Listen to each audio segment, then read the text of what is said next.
Hello and welcome to Talking Wrestling with Pondwater Dave. My name is Justin Davis, and as always, I'm joined by the First Lady of the Arn Anderson Fan Club, Mrs. Amy Vaughn, and the man who counted Ric Flair's last match, Mr. Pondwater Dave, and by also this week, the host of the Jimbo and Casio show down there in Huntsville, Alabama, the Mashed Potato Raider. He has a lot of names, Casio Kid, Matt Mitchell.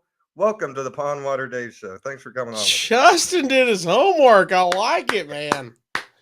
Thanks for having me, guys and gals. Thanks for being here, man. It's always good to see you. Yeah, what's everybody doing? Are we talking wrestling? Yeah, we're gonna talk. We're gonna talk comedy. We're gonna talk about Casio Kid today too. Okay. And you're just as floored as I am that Justin was prepared and introduced you. I'd already been working on it for a while. Oh wait, let's hear yours. Let's see who's better. Go. I've never come in. Go. Our guest tonight, he can do it all. He can sing, he can dance, he can wiggle on his belly like a reptile. But seriously, he is a stand-up comedian, a podcast host, and you can hear him every morning on the #1 radio show in Alabama with his co-host Jimbo. Please welcome to the Pondwater Dave Show, Casio Kid. Yeah. It was better, but in my defense, mine was not prepared or completely off the cuff. So. All right, hang on. Now we're going to rewind. Now it's Amy's turn. Oh, that's out of her wheelhouse. Amy?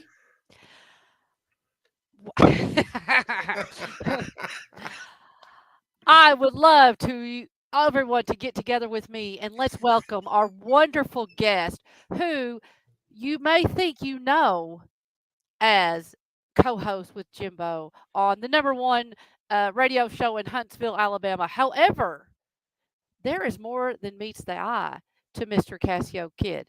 And we are going to be here tonight, and we are going to peel back those layers of the one and only Matt Mitchell. Oh, how about that? I'm like an onion to Amy. There's some layers there to peel. There's a bunch of layers over here. Well, if you'd have been Arn Anderson, she'd have done a much better job on that introduction. Oh, look, I put her on the spot. Yeah. You wrote yours down and actually wrote the words, but seriously, which is always great. I don't even think I spelled it right either. That's always great when you write the words, but seriously. I guarantee you didn't spell it right. That means you think you're going to be killing them at that point. Well, I knew that if I was looking down at it, I was going to catch a lot of shit.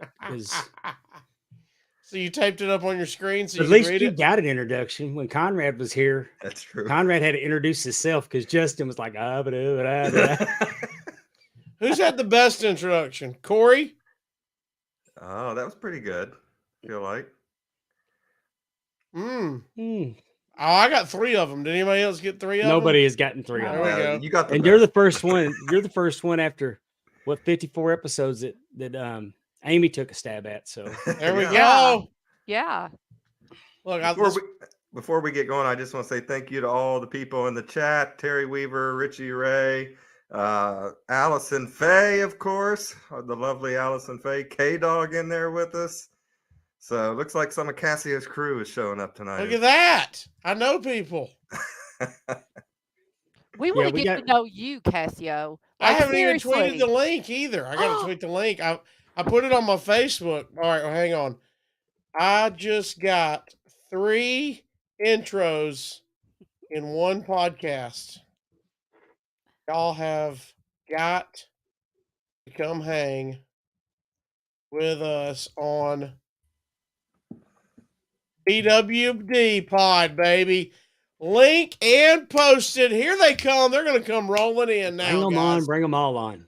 Well, thanks for coming on, Casio. We just brought you on the intro you 3 times. That was really and then send me home. Yeah, we got nothing. We got 3 goodbyes, I think. Get everybody in here and then leave. Yeah, now it's the outros by everybody. Who's got the record for most viewers, Conrad? Live viewers. Oh. Live, yeah, Conrad probably. Was it live? I think Tim No, it was Conrad was live. No. I mean, Tim Storm had a lot of views too. Yes. I didn't know. I would have. No, I mean, over after. I would have Yeah, demanded my Conrad was- intro be Conrad was edited if by Conrad far- wasn't live. Conrad was by far, like, when we finished and you saw how many people had already looked, oh yes, yes. had a lot of views, but he's also, Well, but he grew. I mean, I think the only one that's come close, It's Casio. Tim Storm. Tim Storm. I was going to had a say lot. Clone Rad's about to be up here, baby. Clone Rad is here. Clone Rad's about to be second or third. I want top 3 is what I'm looking for. 3 intros, top 3 in views. That's what I'm looking for. I got to beat Corey Forrester. He had quite a bit. He's my dude. I know he's good. He is I'll very tell you, good. I did some research for this show, Oh! Casio, and that included listening to your live YouTube last night with the great road dog Jesse James. Was it last night or the Yes. night before? I think it was last night. Last night, yeah. So tell us a little bit. Have you enjoyed that working with, of course, Road Dog? You guys, to me, out of everyone on ad-free shows, you guys have the most fun during your show, and it's infectious through listening. When he told the Blue Meanie fart story, I had to pull over. I'm not kidding. I had to pull over because I was about to shit myself, I think, in the process. So it was, it was a whole thing. I couldn't see. I was crying so much. So Oh, they murder me regularly. yeah. So how have you enjoyed that? I mean, we have for sure. He makes it real easy. I mean, it's first of all, it's tough stepping in the shoes of Ryan Katz. He did such a great job getting that show off the ground, and they have great chemistry together. They've worked together at WWE for such a long time. And then, once you get something established, you never want to change is bad. And Ryan had to leave and go back to work for the WWE. I did not kick him out. He went on to bigger and better things. And then, I sat down. I had only met Dog maybe twice, maybe 3 times, and they were all at StarCast or what was the convention in Dallas that we all went to? I forgot what it was. WrestleMania. WrestleCade. No, not No, WrestleCade. Access. WrestleCon. Oh, WrestleCon. WrestleCon, maybe. And just talk to him there. And that was it. And then he had that opening. He was talking with Conrad and everybody behind the scenes and said, "What do we do now? I want to keep going."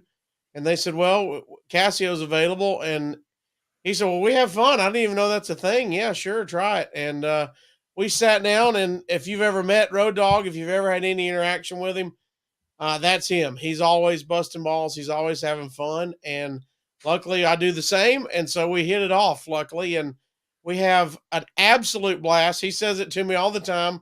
We ain't making money off of it, but it is my favorite part of the week. So that's all that matters. I mean, we're going in and, for him who, I don't know what I'm supposed to say, but he just got a promotion in the company. And for him and all the stuff that he's doing on a day-to-day and constant basis and during our podcast, he enjoys that break. He enjoys the just laughs. sitting down and having fun. Yeah. Well, So and it's good. I'm sure he doesn't look at it as work because, and I'm really surprised you said that, Casio, that you'd really only met a few times because Pondwater's, he's so excited his microphone's vibrating over there. no kidding. Are we sure it's the mic? Yeah, I know. His whole body's vibrating. I'm gonna blame my wife because she passed me a note to text Casio and tell him his camera's blurry. So then I hit the microphone with my phone. Pass that note to the state of Alabama and their internet down here, okay? I love how Stephanie took the time to pass you a note, but yet you went ahead and just told everybody what the note said and what the thing was. She slid you. It was on the slide. Nobody knew it. Exactly. Your face Hey, my is wife's the trying to internet. sneak a note in there. Casio's face. Like, what I was going to say, are you finished ding-donging over there? Yeah, go ahead. Pondwater? Okay. Pondwater sold that about as good as Bush when he got handed that note in the elementary about Dude, ding-donging over there. Really? I was just going to say, I'm really surprised to hear you say that you two had only met a few times because I feel like it's like 2 best friends getting together, like you said, maybe busting each other's balls or whatever, but you all are so infectious. Like you said, you cannot stop laughing at just Yes. some of the stories and what you're all talking about. And that just kind of goes to say about chemistry and just how perfect if you two had just really just met. It's not like you've been longtime friends. That's just something that, you two just gel so well. It's a great show. It really is. Thank you. We have a blast. He's easy, and if you ever meet him, you'll see that. And I'm sure as y'all do too, we laugh sometimes too much before the cameras even start rolling, and then we start recording. And we're You like, can hang tell, yeah. on. One, we can't probably say that, and then two, let's save it for what we can for the show. So It seems Y'all like just every gotta. time the show comes on, you guys are like laughing as the yes, intro is that's a coming in. fact. That is Yeah. a fact. And y'all- even though all the Bret Hart slander coming from this show sometimes pisses me off, I squirt right by it because I enjoy the show so much. All he said was he's a better sports entertainer than Bret Hart. He He said also he can believes out the myth. wrestle him. He also believes the myth that the screw job is a work, which I do not believe. But I work with two guys. I work with I know. I do Nick Patrick as well, who thinks the same thing. He thinks it's all a work. Yep. All right, Dave. I know you had a question. What was it? Well, I was just going to say that. I'm just gonna I agree mean, to keep Road Dog's dusting got off. that kind of. Road Dog's got a gift to communicate, and he can make you feel comfortable. I mean, at Ric Flair's last match, he set the locker room down, told him what he needed from him, real matter of factly. It went real smooth, and then I had him in my ear. He was in my ear when I was in the ring, and he was just, it was a real calming. He wasn't panicking. He kept everything, just running smooth. He's real even. But I've also been around him when he's lost his temper before too. So I know he's got that ability. Mm-hmm. Yeah, I mean, he talks about him and his dad. Of course, he comes from a legacy family in the wrestling business, and we were just talking about it when we recorded last about his dad. His.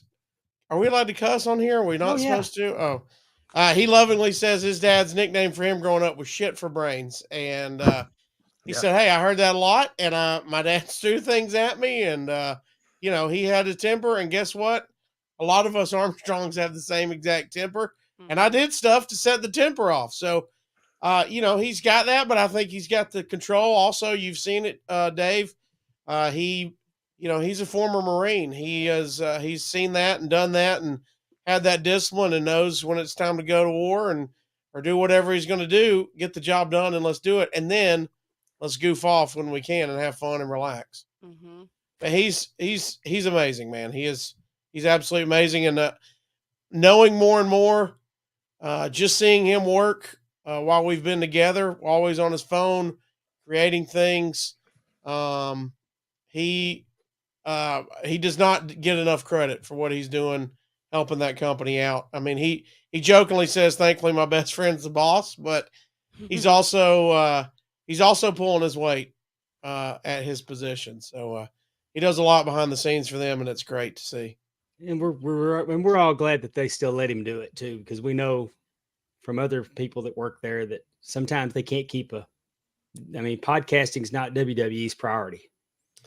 No, and it's also sometimes where he said, "Hey, I want to say what I want to. I know what I should say about a situation, but I also know I'm going to get heat from the front office."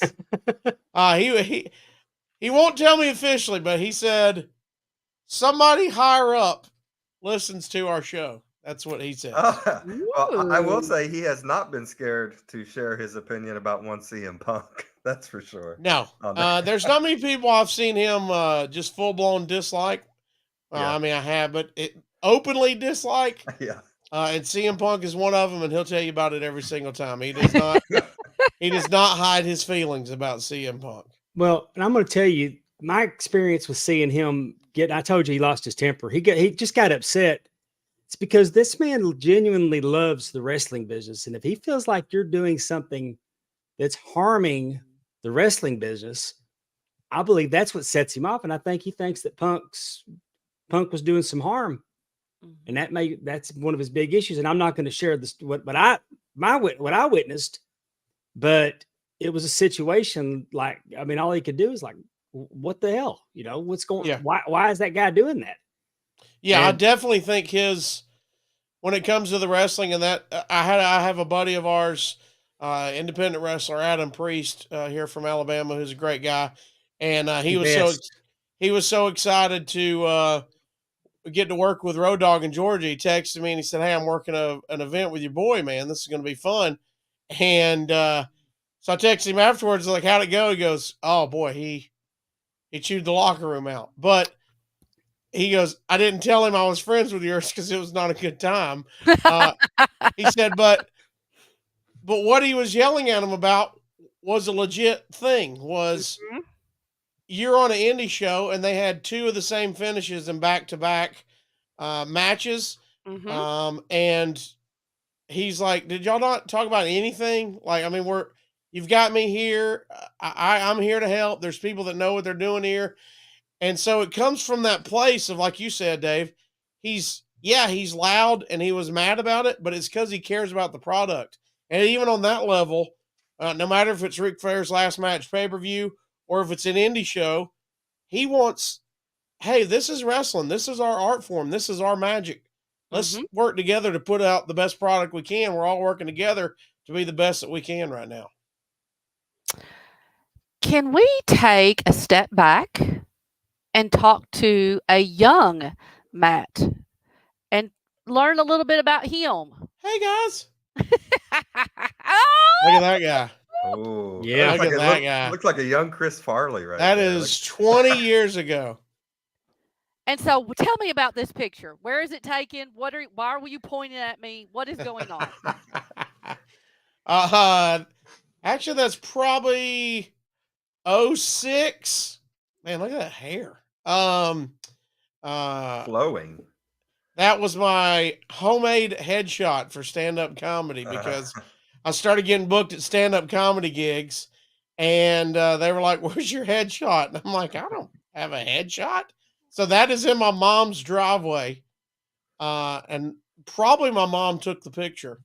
And I was pointing. I went through like some of the stand-up guys that were working back then, and I would just go to a bunch of their headshots and see what everybody was doing. And it was either the pose in front of the brick wall with your arms crossed and a lot of pointing at the camera. So I went pointing at the camera mode.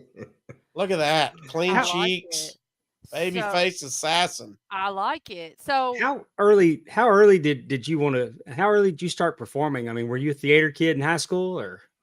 No. They don't even have theater in Alabama. Yeah, what was No. Theater in Gadsden. That's rich, buddy. I mean, football's a given. I was I played football until football was fun when I was little because I hit my growth spurt before everybody. So I was just a big fat kid running around. It was easy. And then I got to high school and everybody kept growing and I was the same. And I was like, "Oh, y'all have mustaches now. This is not fun. This is real." Okay.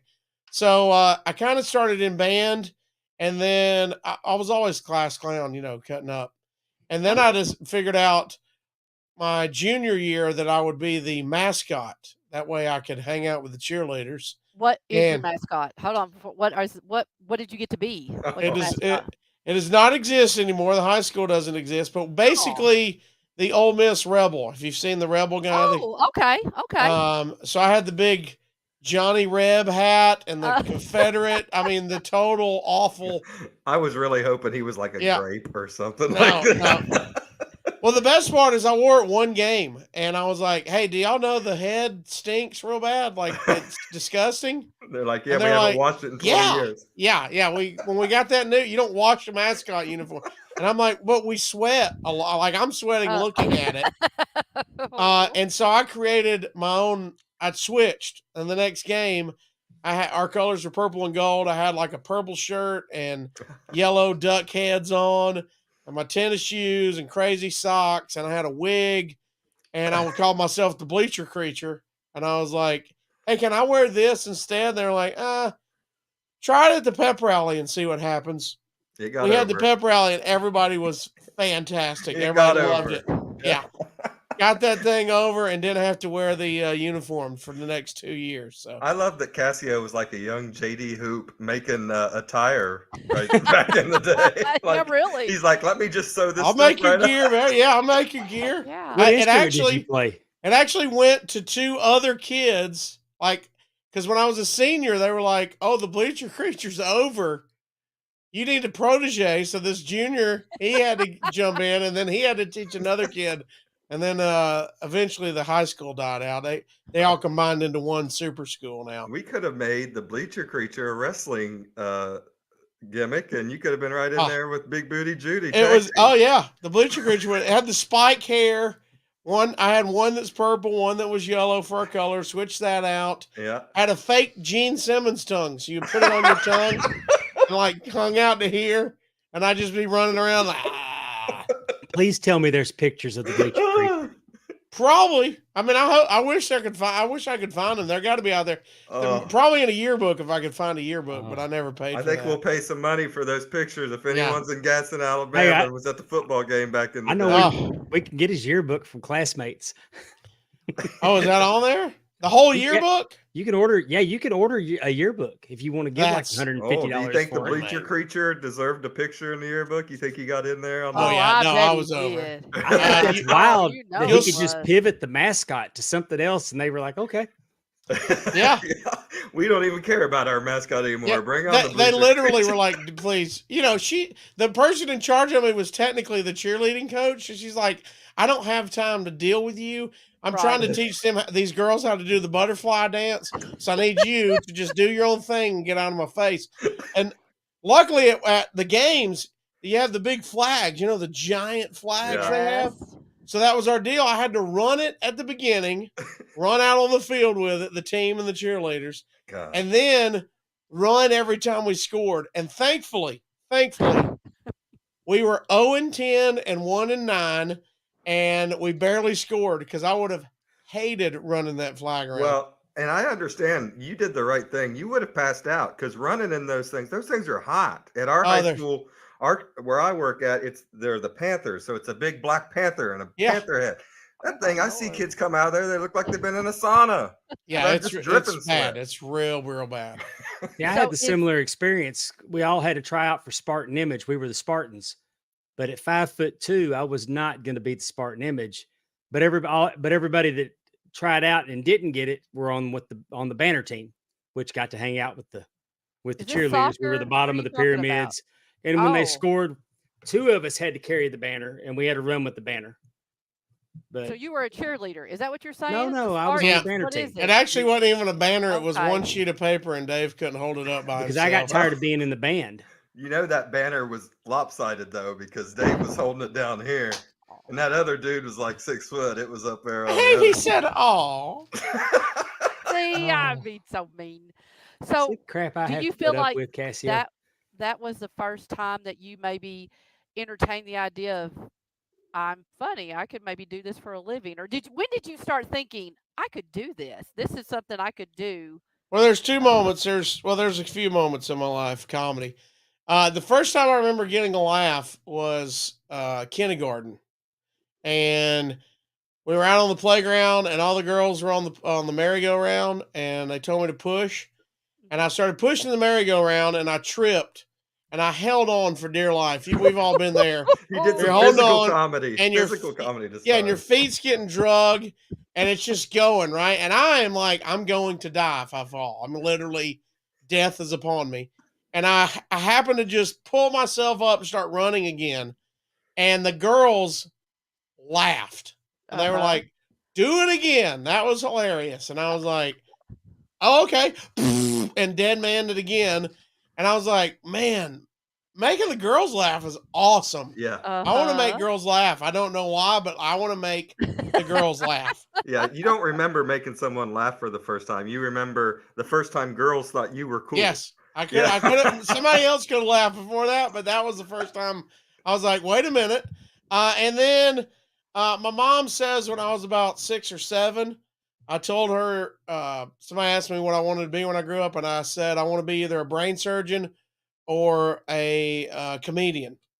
And she said she prayed every single day that I would be a brain surgeon, and and that did not work out. And then I remember doing it as actual. I might have just, I don't know why I said comedian. I don't remember it that young, but at some point around there as well.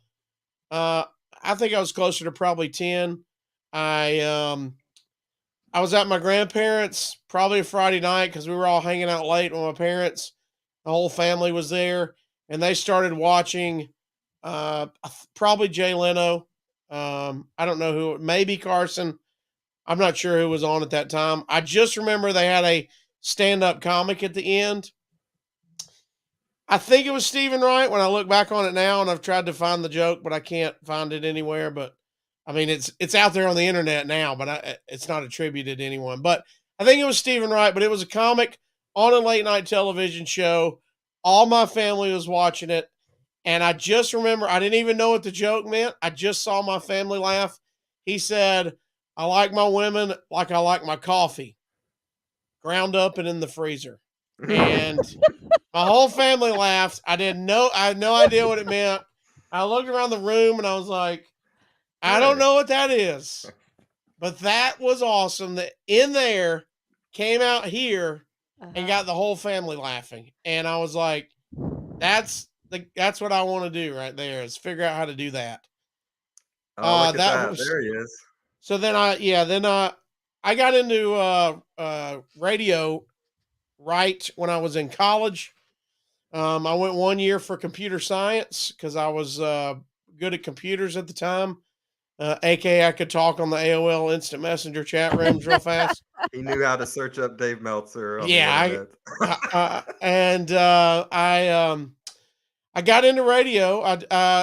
I knew a guy who worked there, or a girl that worked there. Her and her mom, they knew me since I was born, friend of the family, and they told me I should get into radio. They both were in sales, and they said you should try it. At worst, used it as an elective as one of your at college. And I was like, oh, okay, that sounds good. And so I did that. I did radio for a semester, did it as a elective. The communications teacher at the college said, these guys over here, Rick and Bubba, were radio gods where I'm from. They were from my area.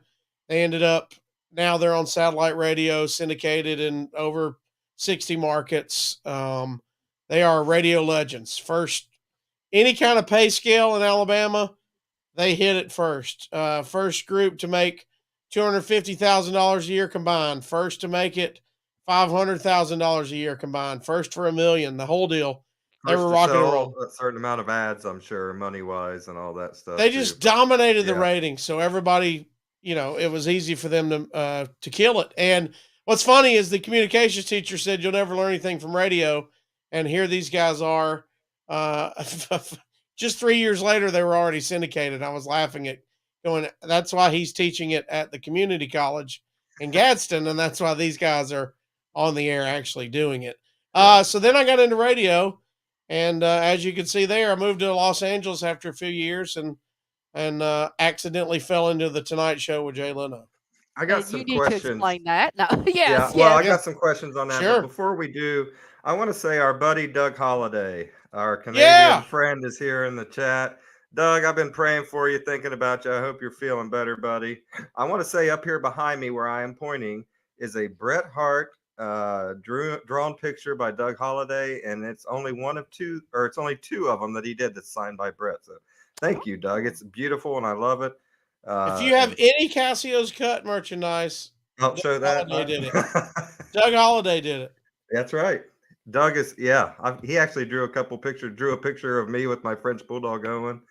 Doug is a good friend, and Doug, we're all pulling for you, and thank you for listening. We love you. Thank you, Doug. Yeah, he's the man. I did want to ask you about, Jay Leno stuff here. How was that experience? I know Shuley, that seems to be in quite a feud with Stuttering John, who went out there and worked. Did you work with him out there? Yeah, Stuttering John had just taken the announcer's gig right before I started. That's what I thought. I was thinking the timeline lined up there. Yeah. That was one of the things early that me and Shuley bonded over the first time. Yeah, that's what I figured. That's why I was asking you that now that Shuley's with you. Now, the Stuttering John that I met was not the Stuttering John that is now, of course. Yeah. And every time I had an interaction with him, it was pleasant and easy and fun. But that was because we were on set. I never hung out with him after that. He was already. I was just in a whirlwind in Los Angeles. He just always seemed like an odd fit out there for that show. I don't know. Yeah, I don't know how he got. I don't know if they tried to get like a rub from Stern, because Stern was on top of the world then. But yeah, I'm not sure how he ended up there. Howard was very mad at Jay about it because you're going to get an announcer that stutters. Exactly. I think Jay thought, Howard does it, it'll be cool or whatever, but it didn't work out that way. But Howard was mad for a lot of years with Jay because Jay didn't call him and ask him. He felt like Jay should have called him and asked him to take Stuttering John, which, hey, I didn't know Stuttering John was such a hot commodity, but apparently he was. In Hollywood, you don't have to call for anything. You just take some. Yeah. You just take somebody. Well, how did you end up in the Groundlings? Where was that? How'd you get the idea? I handed him a check. No. What gave you the idea? Did somebody give you a piece of advice that you might want to get into that? Or did you know about them and think it was a good idea? I started, I was a huge Saturday Night Live fan, and I was a huge, even though I thought I wanted to be a stand-up comic, when I started getting older in high school and after high school and college, I realized that I liked sketch comedy a lot. And so Saturday Night Live, and at the time Mad TV, were huge. And I thought, man, I got to figure out how to do that. Where are all these people coming from? And again, the internet was our friend back then. So I just started trying to figure out what people were doing. And you would read on people and read their bio, and it would say the Groundlings, Second City, Improv Olympic, a lot of places like that. And so you would go, what does that mean? And then when I realized there was a comedy school, I went, why am I not going to comedy school? Why do I want to be communications or computer science? Why? We need to go to comedy school. And so at first I wanted to go to Second City or Improv Olympic in Chicago because at the time, of course, Chris Farley was my idol. And so I decided I wanted to go to Chicago first, visited Chicago, loved Chicago, had a buddy that wanted to go to Chicago possibly. And then we took a vacation. Me and the same buddy took a vacation. He goes, man, I always thought I kind of wanted to move to Los Angeles. And I said, well, let's go visit. And went out to Los Angeles and was introduced to the Groundlings. I knew the Groundlings existed, but then I wanted to check it out. And when you go look at the Groundlings roster of alumni, it is just absurd, the people who came through there. And so I said, okay, well, look, if you want to do this, first of all, the weather's better than Chicago. And second of all, they're both going to be expensive. And I can still do the same thing out here. So if that's what's holding you back, let's do that. And then it got time to go, and he got cold feet. He didn't want to leave. Really? And so I held out for a little bit. I had some family things come up. I say family life things, AKA, man, I don't know if I've ever told that on the pod. I've told that to friends, but I thought it was gonna, go ahead. I'm sorry. I thought it was going to be a dad. Oh, with my really? ex. Oh, okay. And then the test proved you are not the father. Father. Maury come running in the living room. Okay. And so I had a lot of money saved up because I thought I was going to be spending it on a baby. And I thought, man, if because I'd slowly started saving to move. Sure. Got involved with a girl, we were dating and the whole deal. And then, so anyway, I thought, I'm not going to have a bigger nest egg than this. This has got to be the time. I almost got locked down. That would have been a different route. Not that that was bad, but I'm saying I would have had the what if. I would have always had the what if. And I said, I don't want the what if. So go now. That dude might have saved you right there. Go ahead, Amy. No, I was just going to say, and I'm sorry because I have. So did she have a baby and you found it wasn't yours, or there was no baby? It was not mine. Okay. Can I ask you a question? Yeah. Okay. So, like, how did you decide? Did the baby come out not looking like you, or were you like, how did you have to? You know what I'm saying? If it I was took it a little someone like, swab. No, I wanted to know for sure. okay, She because y'all we broke had up or broke something? up. We had broke Okay. up, and then as you do, you kind of hang out Sure. after you break up. And then she told me she was pregnant, and I said, okay. And then she goes, what? I said, well, look, I don't know if that means we're going to get back together, but I'm going to definitely raise the kid and do the right thing, and we can figure that out later. But for sure, I'll be in the kid's life. And she said, I don't know if it's yours. And I was like, Oh, I couldn't get mad because we were technically broken up. I just right. didn't know that was there. And then so I said, no, I want to I want to get a test. I want to prove it. And she goes, I don't think it's yours. Mm. And so I said, I don't want the what if. I don't want the think. Sure. And so there it was. I was there when it was born, and they took a test of both of us when it was born. And I got the letter in the mail that said it's not yours. And I said, here we go. Time to go. So no more letters. See ya. Did you And so I moved out to LA and started going to the groundlings. Mm-hmm. You just walked in and said, how do I be a part of this? And you have to go through some intro classes, and then it's a weird process. You're going to school and you're getting judged, not really graded. There's no A B C D E F. They have super talented guys and gals, and you've seen them in a bunch of stuff, and you've seen them in commercials still to this day. They're out there doing stuff, and you would get through the class. They would give you like a task, Mm-hmm. and after the class, there was options your teacher could do. You got better, you're learning, you're just not quite ready to advance. So I want you to repeat the class, Mm-hmm. or you advance to the next class, or you're not getting it, you're out of the school. Right. And so it was good to always be in and not out, because that means you could still technically advance. So I just started taking classes, and that was the deal. I got to a certain point, long story short, I got to a certain point. It's what they call the writing lab, which is their final classes you can take. And at the time, there was like a year and a half waiting list for that, because at that point, you've been in Los Angeles for years. So you've got other side projects going on. So maybe you go, hey, I'm working on a show. I can't go take class right now. They'll just keep you on the waiting list and start going whoever's behind you. And then so it gets backed up like that. And for me, by the time they called my name, I had already moved back to Alabama. So, but I did most of the groundlings, and it was the greatest time of my life. I would encourage anybody who's looking to get into any kind of sketch, improv, comedy, go do it. I encourage anybody in any kind of entertainment field or public speaking, take an improv class. It Mm-hmm. will change your mindset. It will change how you think and work about speaking with others, not just public speaking, but humans. Oh, look at that. That Look jacket at didn't fit. you.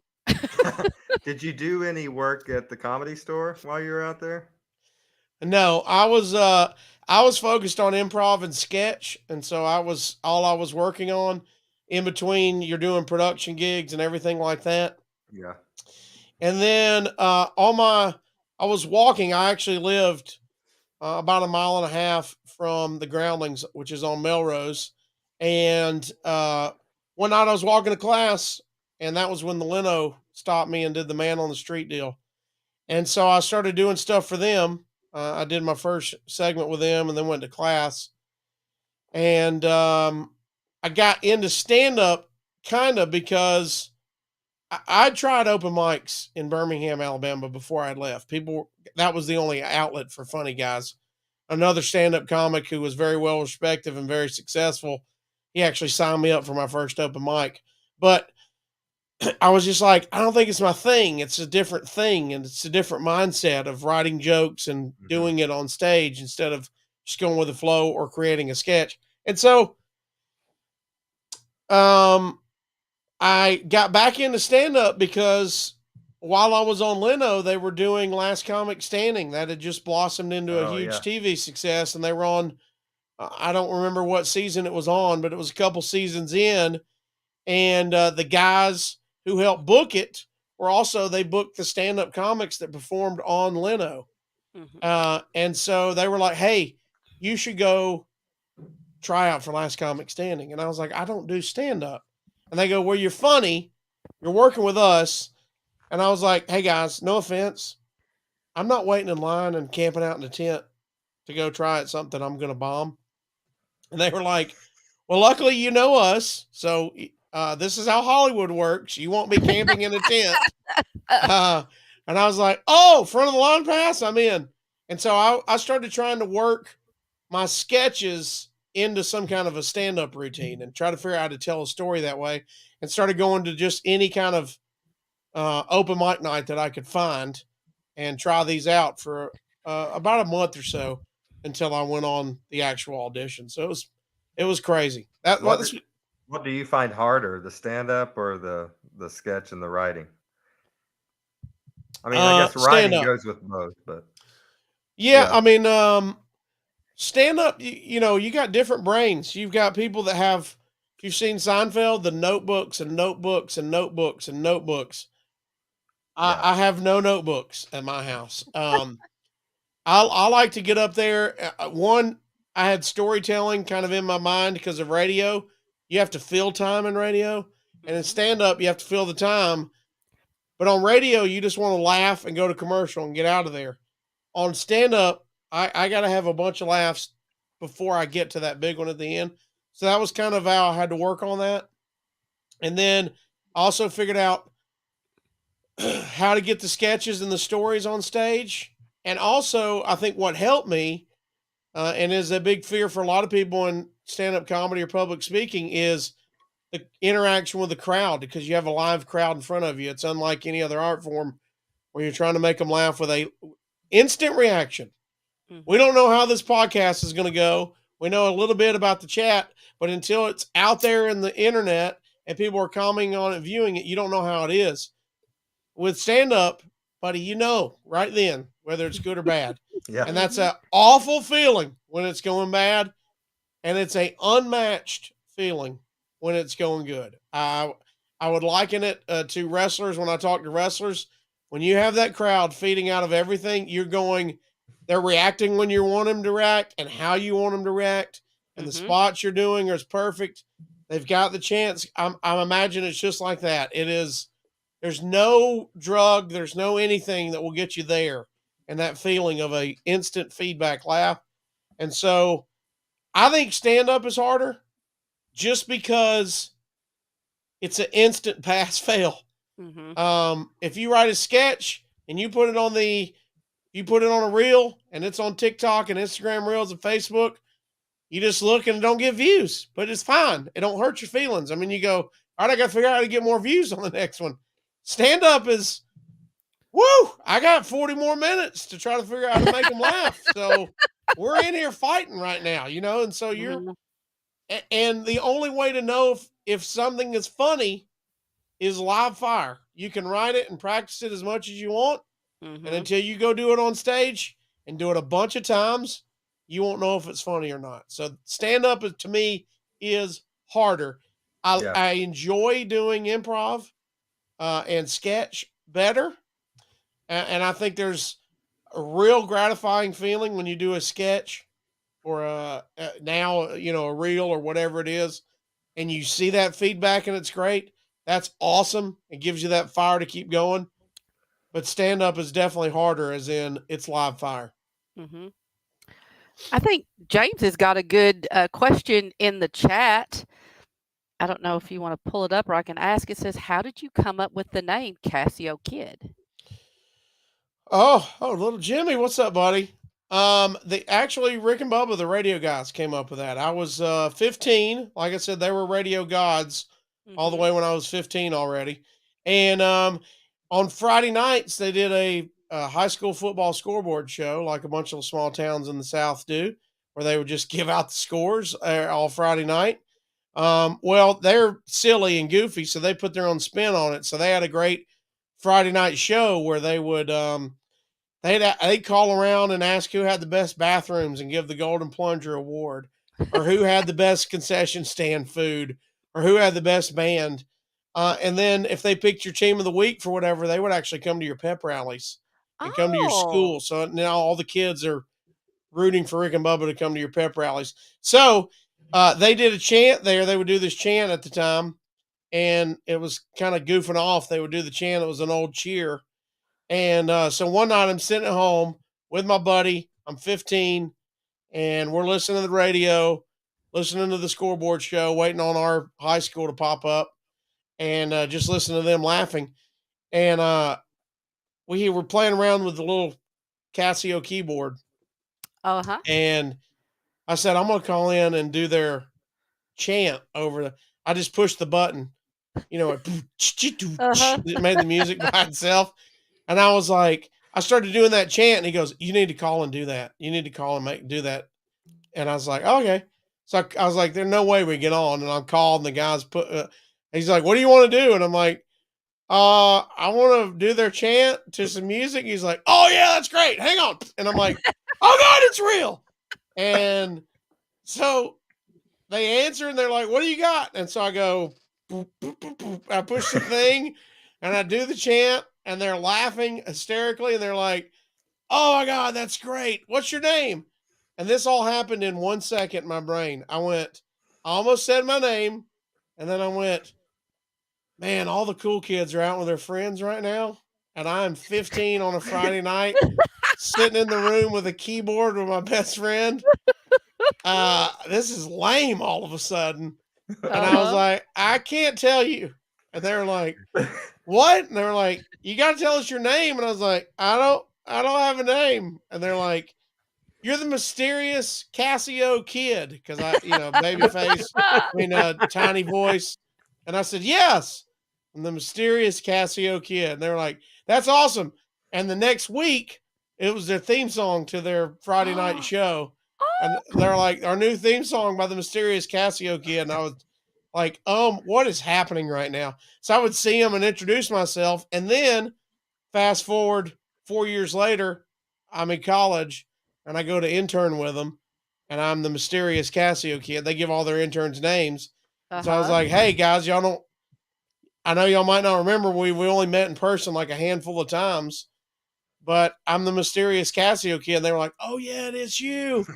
And they were like, this is awesome. It's like full circle. And so it just stuck. It just stuck with me. Now I'm Casio Man. I love it that you took a radio class for an extra credit, because I did the same thing with basketball officiating. And now I've been doing that for almost 20 years because I took an elective class. Also took ping pong. I took that one time. That was pretty good. Took racquetball. That was fun. Oh, nice. That was fun. That was fun. Dave, what was yours? I was Limbo. Abacus counting? No, I don't remember having. Chiseling the Ten Commandments into the stone?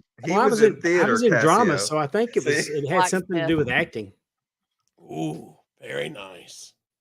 Very nice. In Mississippi, there was they some got girls. theater. My sophomore year, there was some girls in drama club I wanted to date, so I joined drama club, and that was, then found out I really enjoyed acting. So it's all about the ladies. It's just showing off. That's all it is. That's all it is. That was me in comedy. So I tried to do some stand up at on a senior. The band used to do our lab band used to put on a show, and people would do skits and stuff. And I tried to do a little, and they weren't my jokes. They were just jokes that were on comedy albums at the time, and just going out trying to do it. And I bombed. I literally bombed. It was horrible. And I couldn't do it. Now I could act. I won awards for acting, but whoa, what awards? UIL One Act Play Best Actor.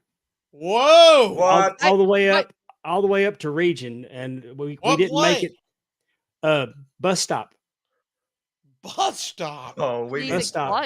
I was Bo Decker. And was he sitting at the bus stop? Was he the bus Bus stop. It driver? was a movie with Marilyn Monroe. Okay, Well, I'm not at the sorry, time I you were did doing not it. know that. Yeah, I didn't either. I've never Did you heard of have it in your my life. Did you have your curly perm when you were doing this? Please say yes. I Dear gotta have God, no. video. Please change your Twitter name to Bo Decker. Come on, man. Super Bodecker. Yeah, y'all want my video of the Bleacher Creature? We need that. Bo Decker, baby. I That's want to true. say that I did have the perm, Justin. I know. Yeah, you did. I Yeah, bet because there's some film in your it was mom and it was dad's old during prom basement. season. I definitely had the perm. I was wearing a cowboy hat on top of it. Oh, look at that look. Cowboy hat on top of the perm Oh yeah. to make it look like you bought the combo at the gas station together. Oh, dude, I went to the Western place and got me one of those big old belt buckles like they give out when you win. Andrew, that's a great line. You pretended you didn't see Flair's shoulders were down. You won an Academy Award. That was good. Yeah, he is a good actor. He said it. I know. Speaking of wrestling, I mean, you are a big wrestling fan. So when did that? Was that just going along? Yeah, as a kid, of course, like everybody else, around Andre the Giant and Hulk Hogan, I was all in. I named my first dog when I was, let's see, when did we move? I think first grade. We can figure out the math in that. That was probably 83, 84. I don't know when that puts us at, but I named my first dog Andre. He was the runt of the litter. Oh, And my parents was like, hey, my dad was like, you should have a big name. He's the runt.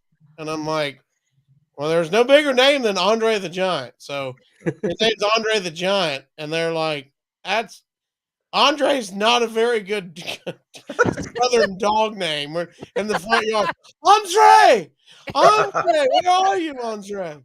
But that my first dog was Andre, and so I had the Hulkamania workout kit that my parents got me, the cassette tape. I love it. Put it in, put the sweatband on, and you just work out.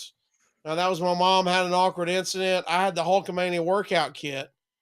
Put it on. Do y'all remember that? You put it in the cassette.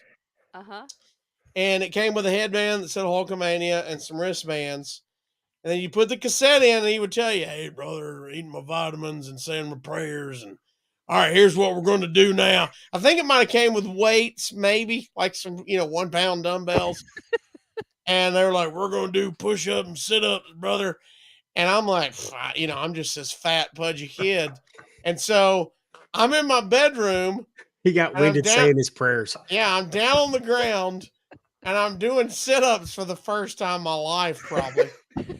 And I'm just, and my mom comes in. Now, she can't see me. She just hears I'm in the floor on the other side of the bed going, and she's like, hello? And I'm like, hello? She's like, you're all right.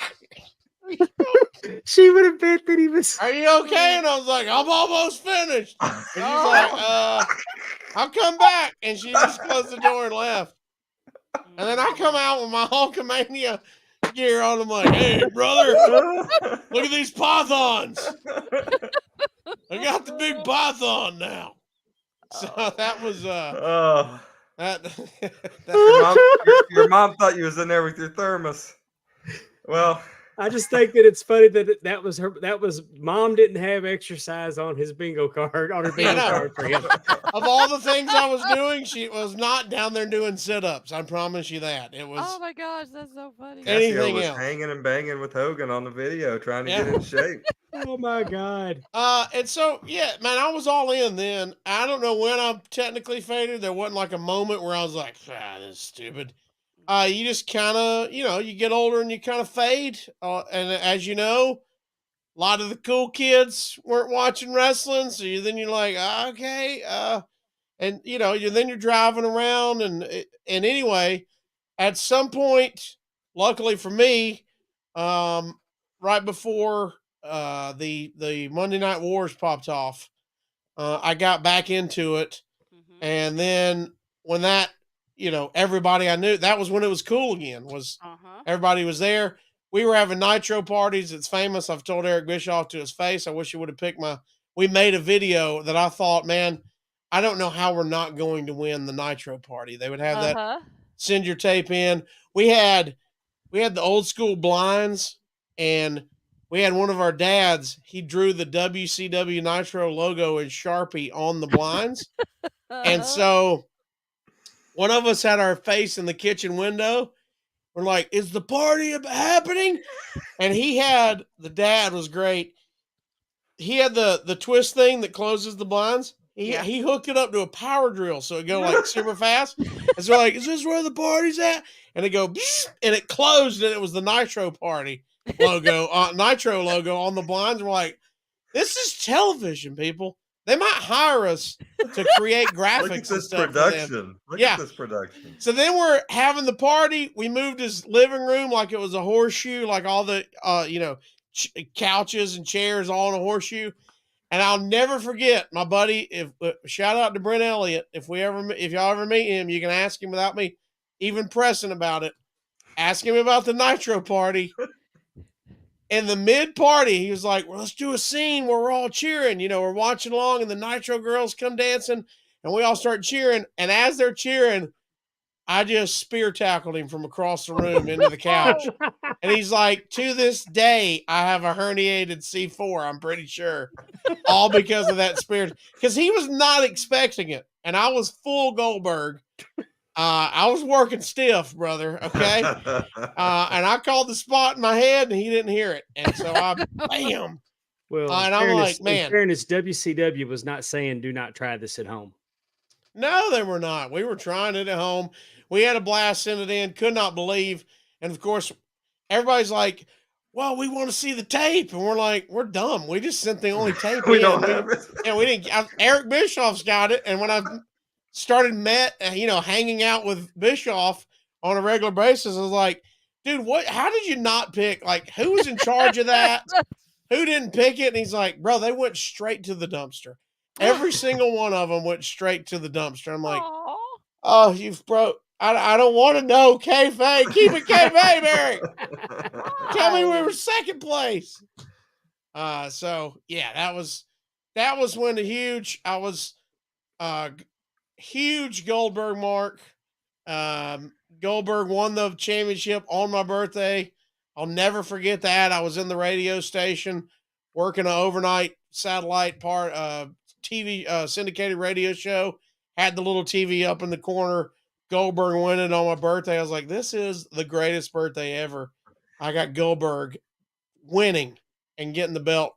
This is the greatest thing Life ever. Can't get better than that. It couldn't. And then I faded a little bit later when I moved to Los Angeles, 2003, just because I had no time for any of that. I was just trying to keep my head above water and write and go to comedy shows and go to school and do whatever I could do. So I kind of faded then and then got back in later, like a bunch of people did. Yeah. Go ahead, Dave. Well, we won't look at that. That's where I was going. Because I know that I don't want to keep you too long because I know you got to get up really, really early in the morning. It's 8. I'm not you. If you're projecting onto me right now, Dave, that's one thing. Dave took a nap before this podcast started. I did. That's true. My wife took a picture of it and posted it. I took. My wife said you're taking a nap late, and I was like, I got a podcast to do. Let's go then. Yeah. Do not rush. I'm here for the long haul, my friends. Well, you like me have had Conrad dust sprinkled on you, so it's kind of making your modern day wrestling experience a lot better than it would have been otherwise, I'm sure. Did you meet Conrad through the radio station for him doing his spots? Yes. At the time when we met, I was doing a sports radio show here in Huntsville. My co-host was a guy named Cole Kubelik who does the SEC Saturday night games now. If you watch any of the SEC channel game, he does that, and he does a Monday night read and react show on SEC Network as well. But we did a show together, and Conrad was a sponsor. He was he had already sponsored Cole's show before I joined, And then when I joined, he stayed on. He goes, "You got to meet this Conrad guy." And we had met like for lunch and everything, and nothing major. And then Conrad one day is like, "Hey guys, we're going to the UFC fight. They're coming to Nashville this weekend. Do you want to go up with us?" And that's 2 hours up the road. I was like, "Cool. Never been to a UFC fight. Let's go." And he was like, "All right, y'all meet us at the office. Bunch of us are going, and I think like 10 of us, and we'll just roll up there." And I'm like, "Okay, cool." Now, if you're hanging with me, and at that time, if we're all going to Nashville together and there's 10 of us, we're piling in a minivan or an extended cab truck. Somebody might be in the bed of the truck, but we show up and Conrad has got a limo. And he's like, "Hey, I got dudes from the office. My dad's going. Other radio guys were there." And I was like, "Oh, whoa, this is serious." And so they started piling in the limo, and we took the limo up. And when we got there, we hung out and we ate beforehand. And then we're like, "Hey, so where are we sitting?" And he's like, "What do you mean?"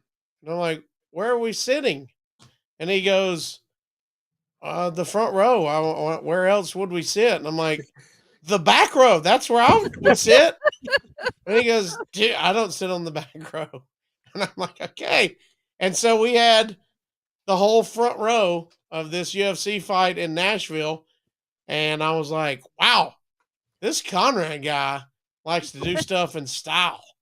And so, man, we just hit it off again. If you've met Conrad, me and him are alike. We had the same dark sense of humor.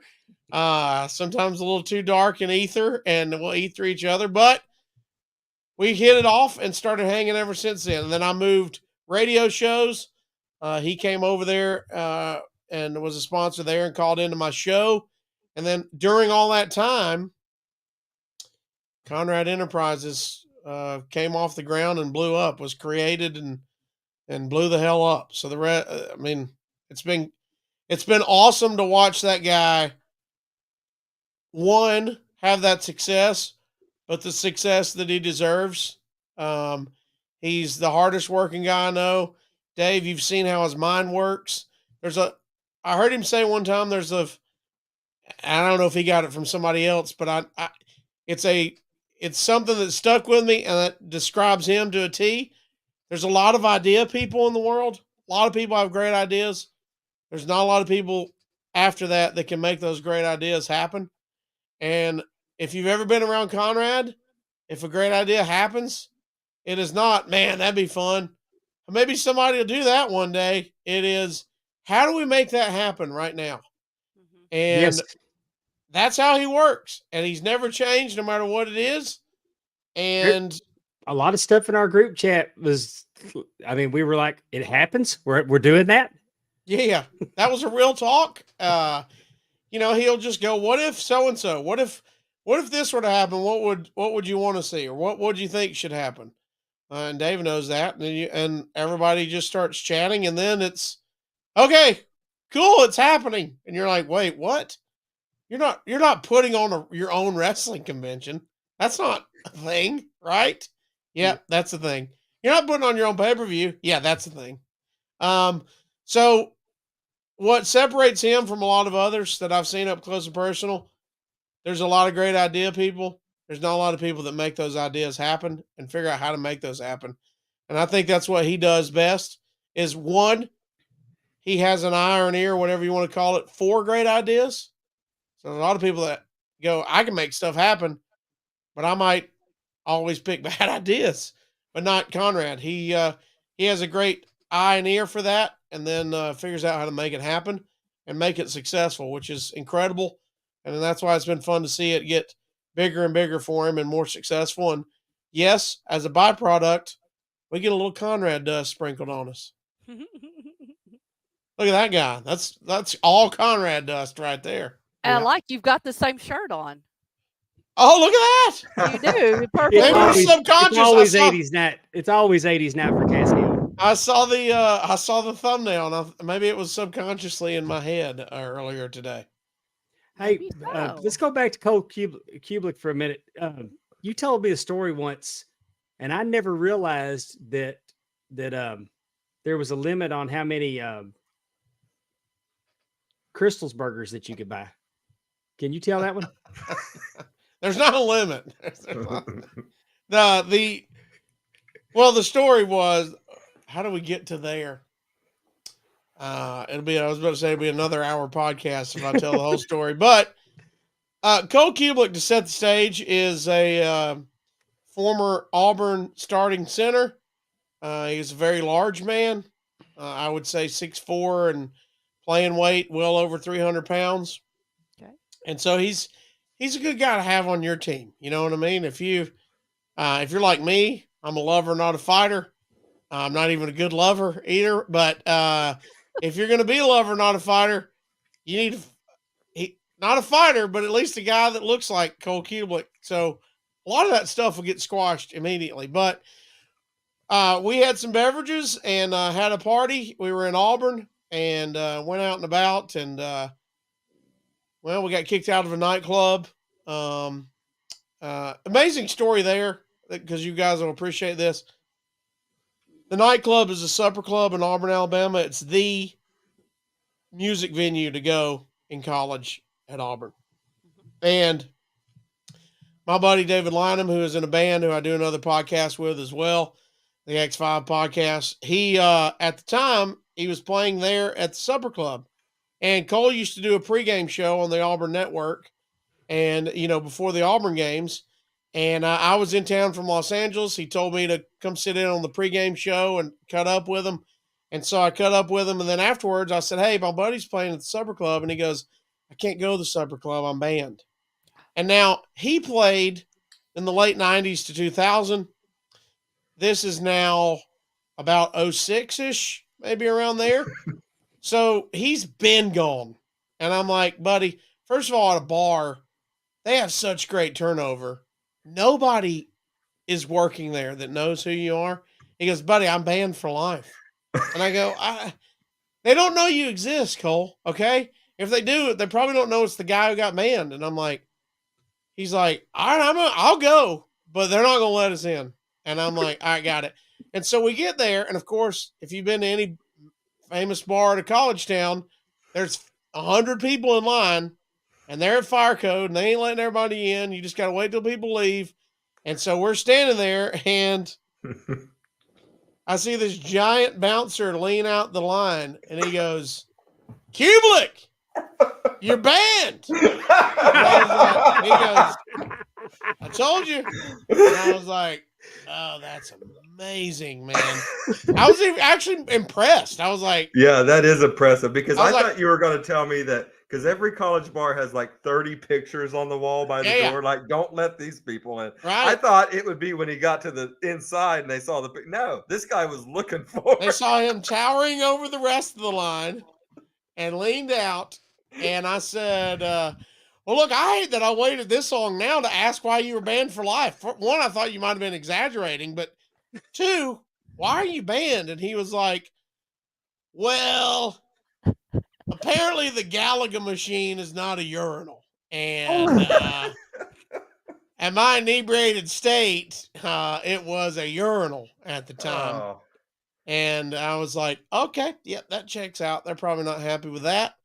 And so I had to call my buddy who's in the band and say, hey, you're not going to believe this, but Cole is banned for life and they won't let us in. And he goes, they don't even know who he is. I go, we've already been through this. We've researched that. I go, it is a fact he is banned for life. And he goes, I'll just come get you. I'll just come get you when we take a break. So they took a break from playing, walked to the front, had to vouch with the owner and the bar and the bouncer that was there. Like, he's not going to cause any trouble. He's like, dude, I'm grown up. I'm different now. And so we go to the club. Thankfully, we almost got kicked out at the very end. I'll tell you this. PBR was $1 a can that night, and our tab was $187. And I don't know if anybody's drinking with us, but I know for a fact, well, I do know some ladies drinking with us, but $180 on dollar beers, they're going somewhere. And so that we were a little sloshed. Yeah. We finally got out of there, almost got in a fight in the parking lot. we were walking back to our car, and he's like, "We gotta go eat somewhere." And I'm like, "Yeah, now we're talking." And he's like, "Let's go get food." And so the ladies we were hitting on ghosted us. And so he is really hot right now that we've spent $187 in $1 beers. And he's stuck with Casio. Yeah. At the end of the- Excuse me. And so as we're walking through, college dudes are coming the other way, and one of the dudes bumps shoulders because he's drunk and not paying attention. And he's got like 4 dudes with him. And boom. And I just see him turn his head around. I'm walking behind him. Oh. And I said, "Cole." No. Cole. You know, like when you see your dog about to do something bad, you Yes. stop it, leave it, leave it. And he goes, "Hey!" And this dude turns around. This human doesn't even know he's hit anything, you know? He's that drunk. And he turns around, all 5 dudes turn around, and he's like, "What?" And he's like, "Are you going to apologize?" And he goes, "For what?" And he goes, "You bumped into me." And he goes, "I didn't bump into you, and I'm not going to fucking apologize." Oh. And I'm like, Oh, wrong thing. Wrong thing. so I look at his boys, and I'm like, "No, cut this out. This is going to escalate." And he goes, "Oh, no, you're going to apologize to him." And he starts walking to the guy. And I stood in front of him, and I have to look up like this. And I said, "Cole, if you will turn around and walk the other way and get in that vehicle, I'll buy crystals tonight." And he takes a pause, and he goes, "Can I get whatever I want?" And I was like, "Yeah." And he goes, "Okay, but I got to get the last word in." And I went, no. "All right, that's the deal. But you cannot get physical." And he goes, "I won't get physical." And so I turn around, and I'm looking at their boys. I'm like, "Let's just wrap it up, guys." And he goes, "If you do not apologize to me, I will fucking ruin your life right now. I will stomp you into this parking lot." And the guy goes, and he turns to his boys, and his boys are going, "Yeah, this is where you apologize." And he's like, "Sorry, dude, I didn't even know you were there." And he goes, "That's all I needed." And we got in the car, and we drove to the Crystals. And I'm like, "I'll take a number 1 with cheese and Diet Coke to drink." And he's like, "All right." And I go, "What do you want?" And he goes, 2 sackfuls. And I'm like, "Buddy, sackfuls are 12 each." And he goes, "We need the meals." And I'm like, "The sackful meal comes with 12 crystals, 4 large fries, and 4 large drinks." And he goes, "I want 2 of them." And I'm like, "Oh my God." And I'm like, "All right, we just need the sackfuls." He goes, No. You're not eating out of my sackfuls." And I'm like, "Oh God, okay." And so we pull up to the window. Here's your limit, Pondwater. We pull up to the window. She's handing us our food, and she goes, "Do y'all need anything else?" And he goes, "We need ketchup." And she goes, "Okay." So she gets like 4 packets, puts it in my number. You know, he's got his sackfuls. I got my little combo meal. She drops it in there, and he goes, "I said we need ketchup." She's like, "Oh, okay." Now she's like looking down, like in the car, like, "Wait, who am I dealing with?" You know, and he looks like Grape Ape in there, wedged in this vehicle. And he's like, "We need ketchup." And she's like, "Okay." So she gets literally as many as her hand will hold. They're like falling out of her fist. She drops them in, and he's just making eye contact. And she reaches in again and gets another handful and drops it. And he goes, "I need some for the fries." It's like, okay. He gets another handful. He goes, "I don't think we have any more." And he goes, "Awesome." And so we're like, "Okay." And so we drove home like, "Dude, were you just messing with her? Like, was this a rib? What's happening?" And we get to this condo that we're staying at, and he proceeds to put a full packet of ketchup on every single bite, not every sandwich, not every fry. If a bite went in his mouth, squirt of ketchup, and then took whatever body was, and he ran through every packet of ketchup in there. It was amazing to see. And for context, in case y'all don't know what a Crystals is, it's kind of like what a White Castle would be Yeah. up north. Yeah, It's Devin basically a roll with a little thin hamburger patty and some onions, Yeah. Yeah, and they're diced fantastic. onions. And they soak up alcohol brilliantly. They're like a Yes. sponge. 4 large fries. We're getting hammered. Thankfully, we had 20 drinks. It was an amazing night. I'm It was scared all that ketchup would upset the ecosystem inside Now, once you hey, drink and eat all that. my man woke me up at 7 a.m. Was like, let's drive home. He was like, good to go. I'm like, how are you not hungover? He's like, the ketchup. Up I'm here, like, we don't have Crystals, but we got White Castle. The Crave Case does. It is a lock Yeah. when you're drunk. It's a lock. That's all there is to it. Hey, my Go White ahead. Castle story in Nashville. We were at after a concert. We drove. There had to be like 6 or 7 of us in a car, and we pulled through the drive-through, and we're like, it's 3 a.m. in Nashville, and we're like, hey, we got 6 separate orders. She goes, the max we can do is 2 separate orders, and we're like, well, that's amazing. We have 2 separate orders, and so it was front seat order and back seat order. And so front seat orders, we get to the back seat and we're like, got like 3 suitcases and fries and drinks. And we're like, we want bacon and cheese on all of them. And she's like, what? We're like, bacon and cheese. And she goes, that's going to be like $180 more. And we're like, we do not want bacon and cheese. We would like the plainest White Castle that we can get, please. And the bill still was way over $100. My buddy, I think, still has. I don't know if he's got the receipt, but he has a photo because he'll just randomly send me the receipt. He's like, the night we spent way over $100 and almost tried to spend more in just bacon and cheese. So I'm glad we brought this food conversation up because here in a couple days, our favorite holiday's coming up, Casio. Thanksgiving. I know it's yours. We've prepped all year for this, people. That's right. That's right. He's been training. So, Casio, I got a couple Thanksgiving questions for you. Okay. First one. What makes a good mashed potato? Like, what does need to happen to make a good mashed potato? Ooh, I think consistency, and that's just for me. I know look, I can eat smashed potatoes, where they're just kind of chunky. Yeah. I can do all that. I can eat them. Not my preference. There's got to be that perfect consistency. I do think you got to have butter in there. Yeah, absolutely. I've heard a secret. Now I haven't done enough research on this because I don't make them my own. But I've heard one of the secrets is Parmesan cheese in the mashed potatoes. I hear Gives it like a little some people kick. throw the sour cream to it, I think, too. Sour cream. You got to have some kind of dairy in there to help lighten it up with the butter. Mm-hmm.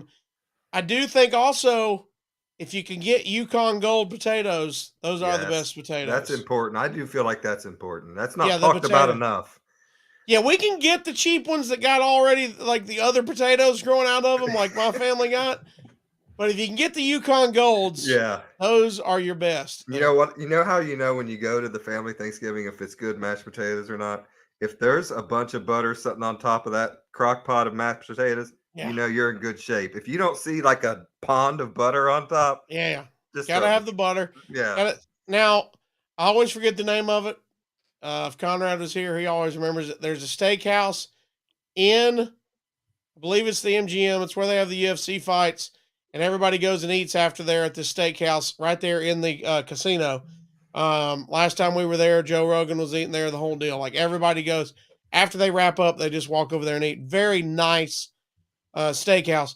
Best mashed potatoes I've ever had. They have the Yukon Golds. That's when I figured out the Yukon Gold secret.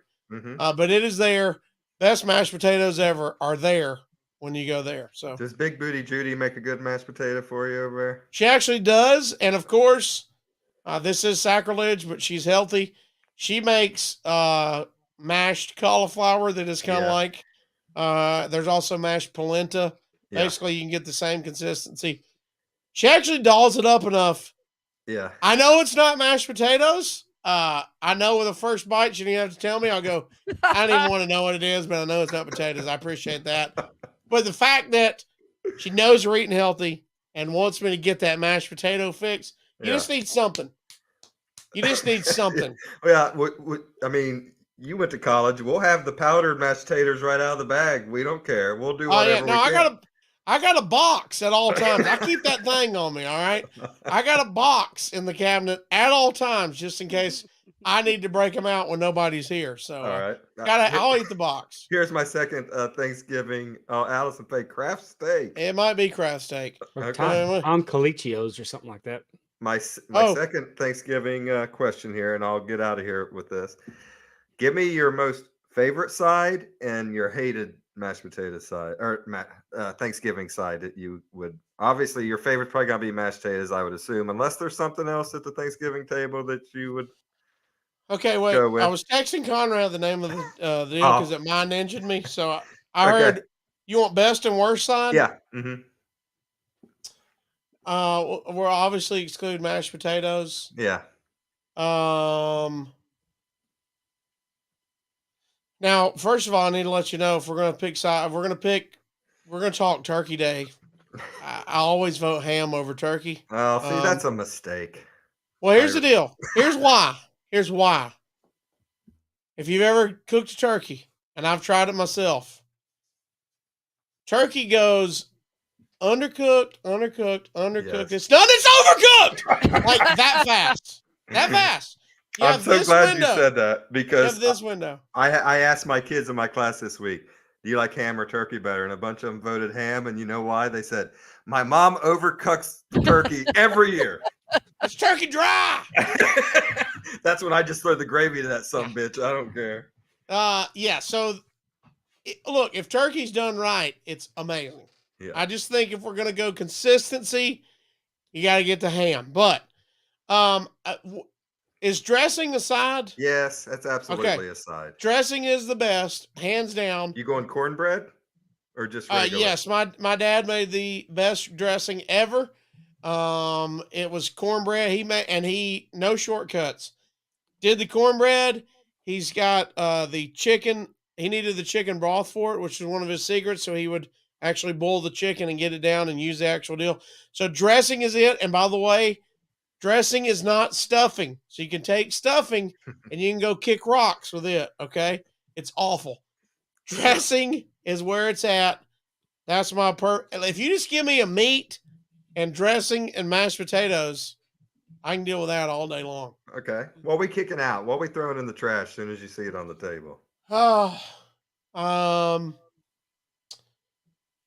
What are we kicking out? I'm not going to do anybody that brings us stupid like glazed carrots or something like that. You're leaving that. I mean, here's the thing at Thanksgiving, you have to make sure what you put on that plate is what you want because you don't have a lot of choice. I mean, you don't have a big plate. You got to squeeze the good shit on there. Yeah, carrots are out. First of all, you got to do a base of mashed potatoes. That's what I do. that's basically everything a second plate. Yeah, and then everything goes on top of that. That's strong. The key, you also got to pay attention who's in line with you. You know what I mean? Yeah. Not that I don't like green bean casserole, but like you said, I'd rather eat more dressing. But my sister makes green bean casserole. She's standing in line behind me, and I don't get a scoop of green bean casserole, I'm in trouble. Yeah, she's gonna kick you in the ass. Well, now, that's my favorite with my family, and why I'm fat is to get a veggie in on Thanksgiving. You got to hide it in a casserole somewhere. So we got green bean casserole, squash casserole, the whole deal. And you always get deviled eggs. Sweet potato casserole.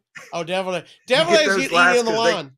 Well, that or you can throw cotton. You just throw them on top of everything. Like you can hang them out on My top. family fights over deviled eggs. They're usually gone before the meal even starts. Yeah, I've gotten to where I'm grown and there's no consequences because who am I going to be in trouble by? Yeah, I'll go in there and grab me a couple before we ever get stared. Yeah, my mom. As soon as somebody sees the seal has been broken on the eggs, it is game over. It's open game. They'll look and they'll go, there was an egg there on this stack. Now there's not an egg. That means somebody's already eaten them. That means I can dig in. My mom is the deviled egg person in our family. She's brought deviled eggs to every family event since I've been born. So she is the queen of the eggs, and people are like, but green bean casserole is what I'm throwing out. I hate that. I don't even like it. Cassie, you said you kind of like it. I don't know. You're out. I like all the You do ingredients. the crispy onion straws on the I top? like crispy onions. I like green beans, and I like the mushroom soup. I just don't like it all together. That's my only issue with the whole situation. What's y'all's least favorite? Sweet potatoes with marshmallows on the top of them, if I never saw that shit again. What? No, that's no, fire. sweet potatoes are good. Wait, I love sweet potatoes. I will take a sweet potato over a baked potato if it's an option at a steakhouse. You don't like the marshmallows? Just That's what he's about objecting to. Yeah. Oh. I just Do you get the who makes it at your Thanksgiving? Nobody now. You've already told them. You already scared them off. It's got to have that brown sugar crust on the top too, though. What did you That's just key. yell? Not Tippy. Oh, how love she went. Nope, not me. I mean, here's the thing. Sweet potatoes are like a dessert before you get the dessert. Like I get a little mini dessert with my meal. Definitely. But Definitely eat that last on the plate. Then that's when you go, yeah, we're transitioning into It's a transitioning period. I might eat it and go, I'm not ready for dessert, so I'll just have like a couple bites, leave it, go get some more food around it, and then finish it off on that second plate and transition. But I will circle back to the turkey. Y'all talking about turkey not being right? Last year, I fixed my first turkey ever. And I brined that some bitch for 2 days. Brining is very important. Then I cut the back off of it and I spatchcocked it. Easy now. Easy. And I put it on my Your pellet wife's grill. watching. Okay. I You put it on your pellet pillow. grill. Oh. I laid it out because when you take the back and then you just lay it down and I spatchcocked. I put that thing on the pellet grill. It's called spatchcock. There's no L. It's Whatever. spatchcock. I Hey, just said I laid that would've just thing gone out of with my pillow and spatchcocked it. You put the ultimate warrior splash on that. That's thing. how Just giblet spread it gravy open. comes. But what I'm saying is it may have been beginner's luck, but the turkey last year, there was none left. And the white meat actually was juicier than the dark meat. I spatchcocked I'm sure new it was shirt. I'm sure it was beginner's luck. I did it on a pellet grill, which is like grilling for dummies. Set it and forget it. It's easy. I've already got I've got the turkey and nice chest brining now, and we're going to try it again this year. But I don't expect it to come out as good as it did last year.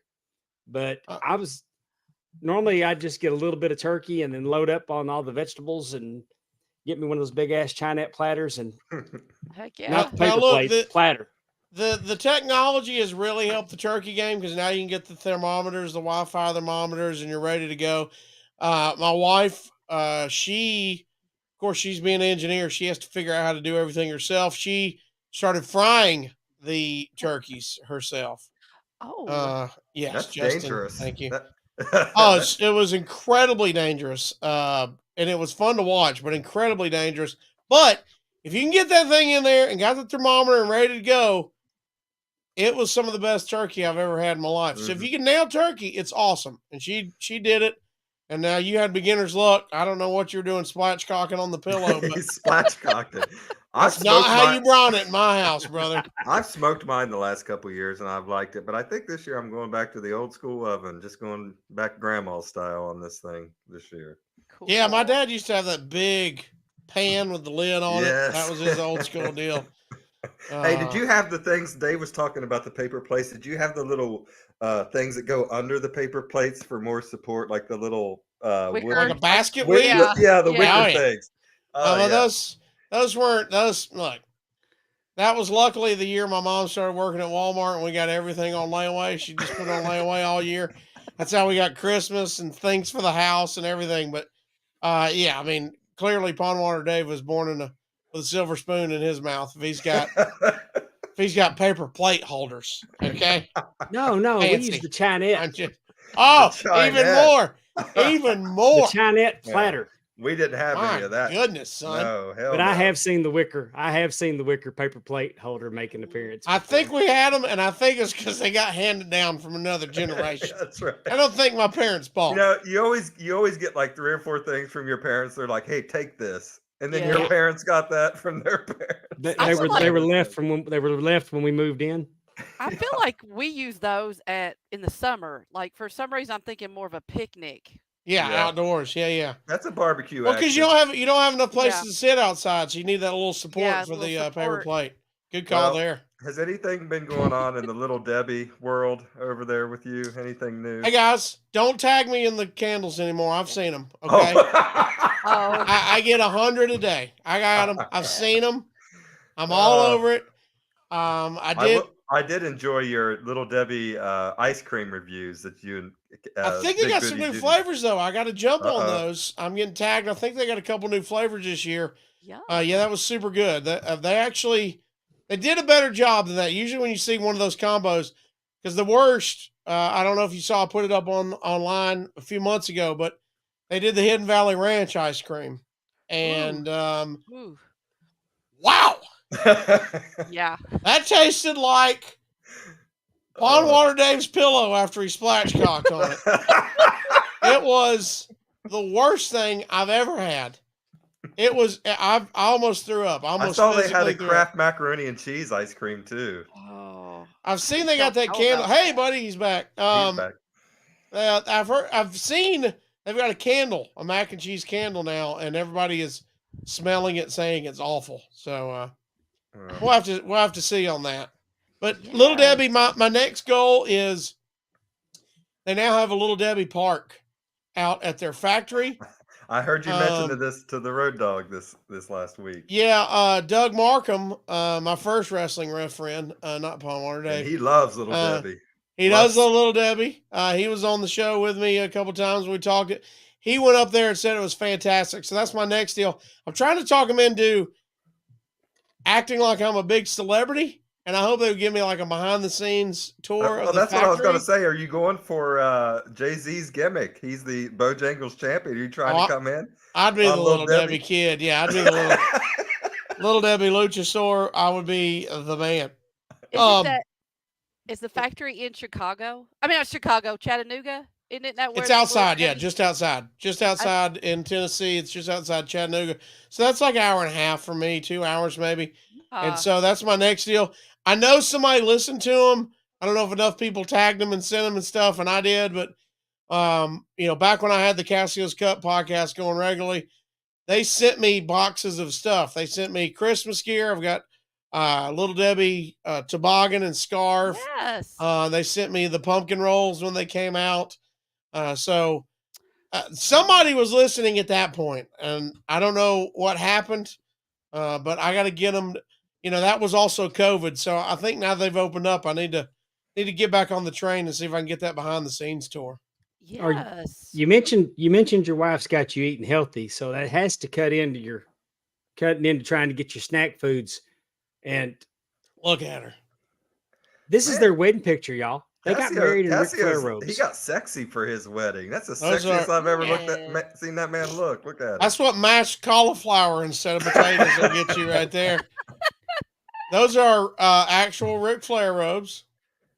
And I'm not disparaging Casio when I say this, but I mean, it's obvious that he's married way over his head. Yeah, man. If she ever gets her cataracts fixed, I am in trouble. I don't think anyone's ever looked at this lovely couple and said, God, how did she get him? They're like, he has a huge credit score. And I don't. I'm on her insurance. All right. But even she thought it was cool to get married in Ric Flair robes. Oh, yeah. Yeah, because, luckily, I married the perfect woman. Yeah, luckily, that was at the time when Conrad had just started coming into these heavily and was really taking off. And so it was like, wow, this is super cool. Megan was in the picture then, so it was ask a blessing. I know, is this okay? It's your family deal. And she, of course, was like, yes, please do it. And so we got married regular, and then we had our reception at the world famous Boot Pizzeria. They're normal. I thought that was. Yeah. The background. I was like, we got married on the Sunday before Memorial Day. So we knew everybody would be off on Monday. And the Boot is normally closed on Sunday. So we're like, hey, can we rent it out for our reception? They were like, of course. They don't even make mashed potatoes if you've been there. But they had a mashed potato bar for me. And so we made it to where everybody meet down there. And we even opened that up. We had a small wedding. We were out at this mountain park that's around the lake, and it's real hard to kind of get to. So we only invited extreme close family, and then everybody else just met us at the reception of the boot. And so when we got there, they got the sound system, played Flair's theme song, and we walked in strutting in the robes. Strutting and cutting. Yeah, it was amazing. And the first thing she said was, "Damn, this is heavy. I've already got this cumbersome dress on, and now I've got a heavy Ric Flair robe." Because if you ever had a real robe on, you know that ain't no bathrobe. They got some weight to them. So. My favorite part of the picture is how you matched up that bow tie on that coat. Look at that. How about that? On the Flair robe. That was she's not complaining about anything being too heavy anymore. No, she's stronger than an ox now. No. She lifts heavy things for fun. She even broke. And has become a professional wrestler. Yeah, she's training right here, Rocket City Championship Wrestling. Who, if you came to Top Guy Weekend, that's where she trains. That's her gym. And now by the way, every event they still successfully. Tiger Kid #1 is still defending the Top Guy Championship. How about that? All right. You know what? And she works stiff because she broke Cassio's ribs or wrist or something right out of the chute. My ribs. So. Yeah, she did break my ribs. She works stiff as a wrestler. How about that? Look at that picture. That's my wife. That's weird. I know. She was so fun to listen to on your podcast. I love when you guys would try the hot chips and stuff like that together. She loves hot stuff. Yeah, she loves it. You would be crying, and she'd be like, "I'm fine." We go to the Thai place here, and her greatest night ever eating there was, how they have on the menu 1 star, 2 star, 3 star, 5, 6 stars was their highest spice level, and she was like, "I'm going 6 stars, and I'm going to try 6 stars." And she's like Meltzer watching a Young Buck match. She's like 6 stars, and the guy brought it out, and he was like, "Hey," trying to sell her, "this is our spiciest." She's like, I got it. And he's like, "All right, I'm warning you, it's going to be spicy." And we're like, all right. They bring it out. She's eating it. She's sweating just a little bit, not like porn sweat, but just, you could see the glisten, and the nose is running. And, she's like, "Woo, yeah, this is spiciest I've ever had here. Woo." And he came in, and he's like, "You're almost done with your meal?" And she's like, "Yeah, it's great." And so he's like, "Oh, okay, good job." And right when we're about to leave, he gives us our check, and he leans in and whispers, he goes, "Next time, ask for 7 stars." That's what I was going to say. I'm surprised she didn't order 7, but he told her there's like, a gimmick. "You have 7 stars?" And he's like, "We only tell people they can get past 6 stars." Because she's in the 7-star club. It's only for the pros. Yeah. I like that. They don't even advertise it, but if you can get past 6 stars, they'll let you do it. Because they know the Yahoos will come in and order 7 stars, not be able to finish their food, want their money back, or complain, or whatever the case may be. So they don't even advertise it. I mean, amazing. Yeah, she's Big Booty Judy. She's one of a kind, that's for sure. She's now did ring announcing. Oh, yeah? Amy, you know how hard that is. Didn't you do ring announcing at Top Guy? No, she was a manager. Oh, you were manager. You were even harder. She did some ring announcing. That's after that they brought her in to ring announce. And my favorite is, I was going to. I was like, "Hey, I already got a gig with radio. I don't know if I can make it to the wrestling event tonight." And she was like, "Okay."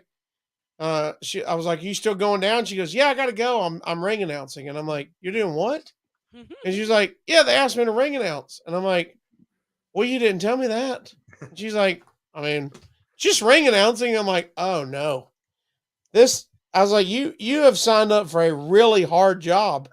She's like, "No, I just bring the wrestlers out." And I'm like, oh no. I canceled my plans, went to wrestling with her, and I was like, I don't want to be that guy. I'm not going to be the overbearing parent. I just was like, I'm going to stand and watch her do her thing. And if she comes and asks for help, she comes and gets help. She does the first match, and she is a deer in headlights, getting them out there. And I'm like, she came off, she goes, how was it? I'm like, what do you think you could do better? You're trying to, what do you? And What do you then, think we need to work on? so I'm like, what if you did this? So I just wrote down something real quick. And so the next time she did it, she goes, yeah, oh, that was great. Because I tried to add some more stuff, but I was like, all right, hang on. Let me do this. I was like, do you mind if I write this next one out? Like all of it? She's like, okay. So I wrote the whole thing out, sent her out. She did that. She nailed it. And she was like, hey, will you just write the rest of them out for the rest of the show? And I'm like, how many more matches are there? And she's like, I think like 6. I'm like, now I'm a script writer. And I'm like, she's like, this is a hard job. I'm like, yeah, there's a reason this is a job. And they don't just give it to the yahoos off the street. You have to know what you're doing for that. So she, but I will say this, she got through with it. They invited her back to do it again. And she was like, if y'all will have a script for me, I'll do it. And they was like, oh, yeah, of course. So she's going to be booking next week down there. I know. She's having the time of her life going that's her off night from working out at the gym. Most people on rest day rest.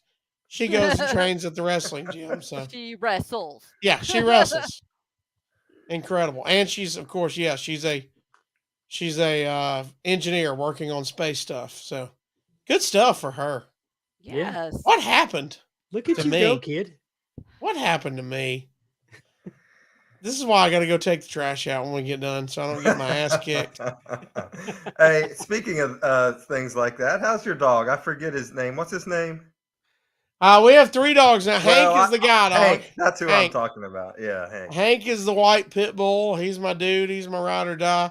Then we have a smaller pit bull, Staffordshire. That's Dolly. We have Hank Mitchell the third, and then Hank Mitchell Jr. And then we have Dolly Paughton. And then we have a Corso, which is a giant demon dog.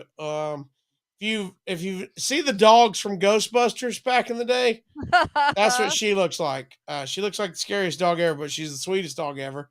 And she's Reba. So we have Dolly, Hank, and Reba are our dogs' names. I just know Hank from making some appearances on your podcast there a lot. Yeah, we put a wig on him. Yeah, Hank got in gimmick. Yeah, he somebody mailed us a dog wig and he put it on. That was the greatest. That was his greatest podcast moment. But he's like that. He'll let you do whatever you want to do to him. He's fine. He's like, is there food like involved? A really cool dog. Yeah. If he knew how to open the door, I'd get him in here right now. But I don't know if my wife's home or not. But mine has figured out how to open their cage door with their nose. Mine really? Now, yeah. If you don't latch the cage door completely and put it down, my French bulldog will take his nose and kind of move it up under the just picked it up and everybody I know that has a French bulldog, they are like terrorists. They are, I call them party tractors. They're just in 4-wheel drive at all times. I got 2 of them. I got them, yeah. But they're actually pretty good. They're cool. That's why you have all your toys on the shelf, so they won't eat them. That's right. Hey, Amy, do you have a dog? I have 2. I have Molly. Wow. Yeah, she's a Beagle Terrier mix, but she'll be 16. Wow, that's awesome. And then I have Capone, and he's I don't even know what he is. He's a 105-pound baby. He's a Kentucky purebred. Yeah, exactly. He's a mutt, and those are the best. Yes, they are. All my dogs have come from the animal shelter. I try to, I think that's a good thing. There's lots of great dogs at the animal shelter, and we don't know. Like I said, they're the best. Yeah, I'm a big dog lover. I got Hank and my other dogs from the shelter. I wouldn't have it any other way. And like you said, there is a risk on you don't know what you're going to get, but I've had a very high success rate with the pound and love it. And if even if you take a dog from the pound, you have it 6 months and it doesn't work out and you take it back, you got it out of the pound for 6 months. And I think that's a good thing. I think it's a good thing for a human to do. We joke all the time. Hank is not made for prison. Okay. Yeah. He is like his daddy. We would not do well inside. Like even when we used to board him at the vet, he wouldn't eat. He would come out frantic. My wife, used to work on every other weekend at a vet because she thought she wanted to be a vet when she was getting into college. And it was a fun story. So one of the perks from her working there was when we needed to go out of town, could just board them there. She could pick them up and drop them off freely. You didn't have to make an appointment. So that was cool. And so most of the time, you get it back from in town on a Sunday. Most people wait till Monday when the vet is open and pick up their dog. But not us. She could just go down there. She had the keys. You go pick our dogs up. So they were like, "Hey, I don't think Hank is doing very well at boarding. And we're like, does he have anxiety issues at home? And he has zero. Like when we leave, he's not freaking out. So this was just event. We're like, I don't know. Maybe they're just making a deal of it because he never barks. He doesn't bark at anything. And they were like, he goes to barking. And we're like, this is crazy. So we get there, we stop in. We're like, let's go ahead and pick up Hank. So we go upstairs to where they have these, the hallway with, they got like 8 or 10 little kennels up there, like, caged off rooms. And they each have the gate door on there. So we can hear barking and we're like, man, that does kind of sound like Hank. And we walk up the steps and we open the door into this upper deck and Hank is in the hallway. He's not in his cage. He's in the hallway, walking up and down, barking at every dog, like hyping them up. We go to his pen. He has figured out how to open the gate and there's piss and poop everywhere in there, up the wall, rolled in it. We realize he's been walking in it. And we're like, what is happening right now? Well, whose dog is this right now? They're like, so we texted, took pictures, and they're like, yep, that's basically, he's figured out how to get out. We have that problem every time he's boarded here. And we're like, oh my gosh. So we have to have friends or family keep him now, or we found another vet that kind of has like open rooms that he seems to do. Not only would he get out, but he would get out and like get all the guys hype. Like, oh, hey, yeah.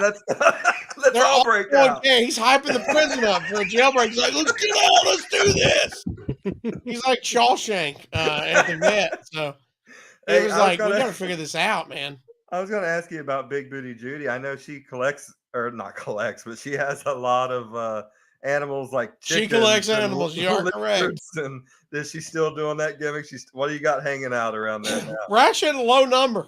We had some animals pass away in the past few years, but at our largest, we had 2 dogs, a cat, a snake, a spider, hissing cockroaches. Yep. And chickens. I might be missing something, but I think the chickens are probably the worst because they're always running around, getting out, doing crazy things. Or are they okay? Snakes are the worst. Well, I mean, they're kind of in a thing though. Snake, right? Lizard. Oh, we had a lizard too. Lizard passed away. She had it many years. She, again, working at the vet, they would come in with like animals that were lost causes to them. Yeah. And she would take it. So like a lizard came in from one of the pet stores and it was tail was rotten off and gray instead of green. She's like, I'll take it. And of course ended up having it for years. That was the bearded dragon. She got a snake. Somebody turned it in and they boarded their snake and never came back. That was probably not a good sign. Had it for many years. I gave that to Shuley's kid, by the way. Shuley moved to Huntsville and his kid loved our snake, would come over and play with the snake. And one time I'm sitting on the couch watching TV. The Shuley family had just moved to town. I know they're supposed to come over. They're like, hey, we're going to come eat dinner. See you at 6, but I don't even realize what time it is. I'm just watching TV. So I hear a commotion behind me. I'm not sure what it is. I thought it was the dogs or whatever. And I just see Shuley's daughter walk past me and go straight to the back where we had the snake. I thought she had to use the restroom. I thought, okay, she's got to use the restroom. Then she comes back out. By the way, she didn't knock. Her family's still not out of the car yet. And she comes walking out in the living room with the snake. And we're like, whoa, hey, whoa. And she's like, oh, I just love this thing. And I'm like, your housewarming gift is the snake. Take that home with you. My wife's like, we can't give away the snake. I'm like, look at her. like my wife would get it out when she has time, you know what I mean? But she wasn't dealing with it every day. So like we would go over to the Shirley's house. It'd just be in the bed. Like just she's on her iPad and the snake's just chilling. We're like, they're best friends. It was perfect. So we get that. We still have the spider. The cockroaches died, thankfully. We had those hissing cockroaches in my science class in high school. Those, Oh, yeah. I mean, what are we doing? We're not petting them. I don't know what we're doing. I Yeah, love y'all got you know, those. Y'all got those hissing cockroaches on that episode, and On I'm the thinking, podcast, yeah. why hasn't he stomped on them yet? Well, that's how you get a divorce in my house. Is I if feel you're like bad. Shuley's kids were like opened up to a whole new world because they lived in an apartment in New York City, and now Yes. they're in Casio's house picking Now up their snakes. friends in Alabama are giving them snakes. I can only see like Shirley would have actually called Howard and said, "Howard, you ain't gonna believe this shit." Yeah, this is typical Alabama. You might have been right. Hey, look, he goes, really? A housewarming gift's a snake? And I'm like, yep, we'll bring the terrarium over next week if you're cool with it. And he goes, it's too late now. She thinks she's got a snake. We're locked in now. We have the spider. She got the spider. Spider was actually a drug dealer's tarantula who he kept his cocaine in the spider enclosure. And so when they arrested the drug dealer, the cops dropped it off at the vet and was like, this is a very mean spider. Well, yeah, he's having cocaine withdrawals. So You got a cocaine riddled yeah, Got a spider tarantula. with a monkey on. yeah, his we back. had a crackhead tarantula. Did you send it to rehab? No, they just He He went just cold got- turkey. Cold Yeah. turkey, that thing. cold turkey in the terrarium, which is why he's not a friendly. You know, you seen those videos where like the girl will open her mouth and the tarantula walks out, and then I get tagged in that one all the time too. We don't have that tarantula. If you put your hand in, it like rears up. It's like ready to go. So we have a mean tarantula. But it is cool to watch it eat crickets. Yeah. It's a cool nature documentary over there in the corner if you want to check that out. I gotta imagine that would be the worst part of having a snake for me, would be feeding it mice and stuff. I wouldn't like that whole process. I don't Well, think. I will tell you. So this is a fun story based on that. If you've ever had a snake, they actually tell you not to. I'm like, throw the mouse in there and let's walk away. And you can't leave the mouse in there because the mouse it will fight back. And so she didn't want her snake injured. And so right after we got married, about the first year we got married, my wife's job made her move to New Orleans. And instead of, my wife was very thrifty and an engineer, so they gave her per diem and they gave her living expenses to rent a place down there. Well, instead of doing that, she's a redneck girl. She got her grandmother's camper, pull along RV camper, and set up an RV park so she could save money. And so I would go down there to visit whenever I don't have a weekend off. I go visit to the RV park in New Orleans, which, as you can imagine, got all kind of characters there. But the moment I saw my wife in a different light, we've all had that moment. If you've been married, where you see your spouse in a different light altogether. We're in this little tiny RV, and she says, I got to feed the snake. And I go, okay. So we go to the pet store. She buys a live mouse. Now we take it back. And she's like, Oh.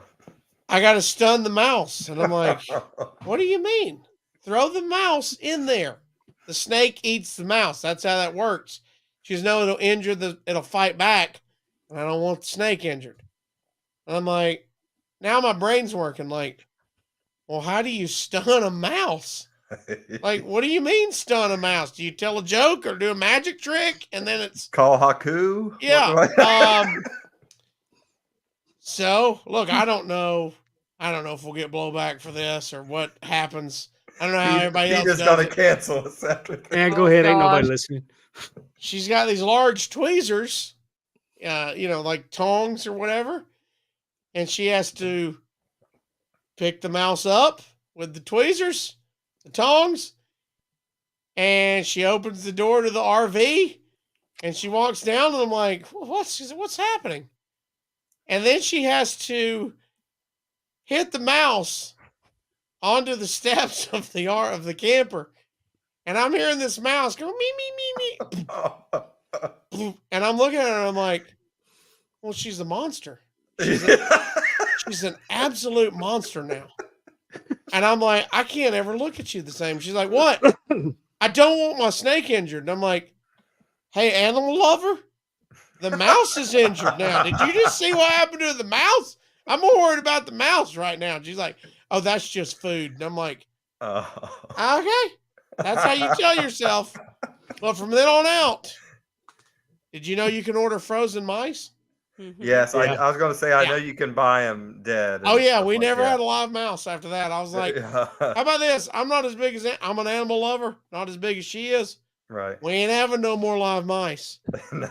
We're putting some mice cubes in there from now on and feeding them that, my friends. Adam from Bama saying she gave him the big booty Judy stunner. Oh, yeah. That was her finisher.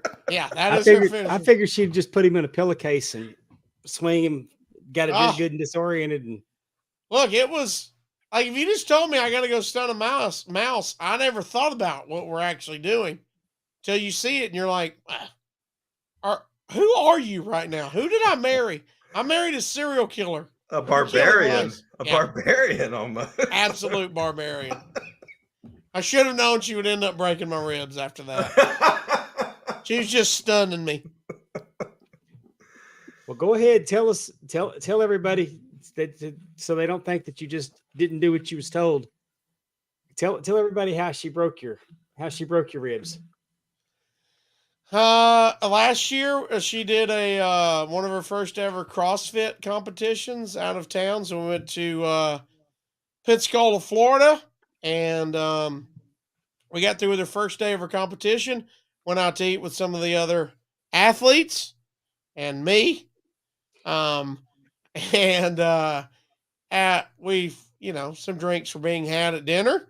And afterwards, I was like, we started racing during COVID, during the pandemic. We were both at home, of course, like all people, and you start going, we're driving ourselves crazy. We need to figure out some kind of entertainment here.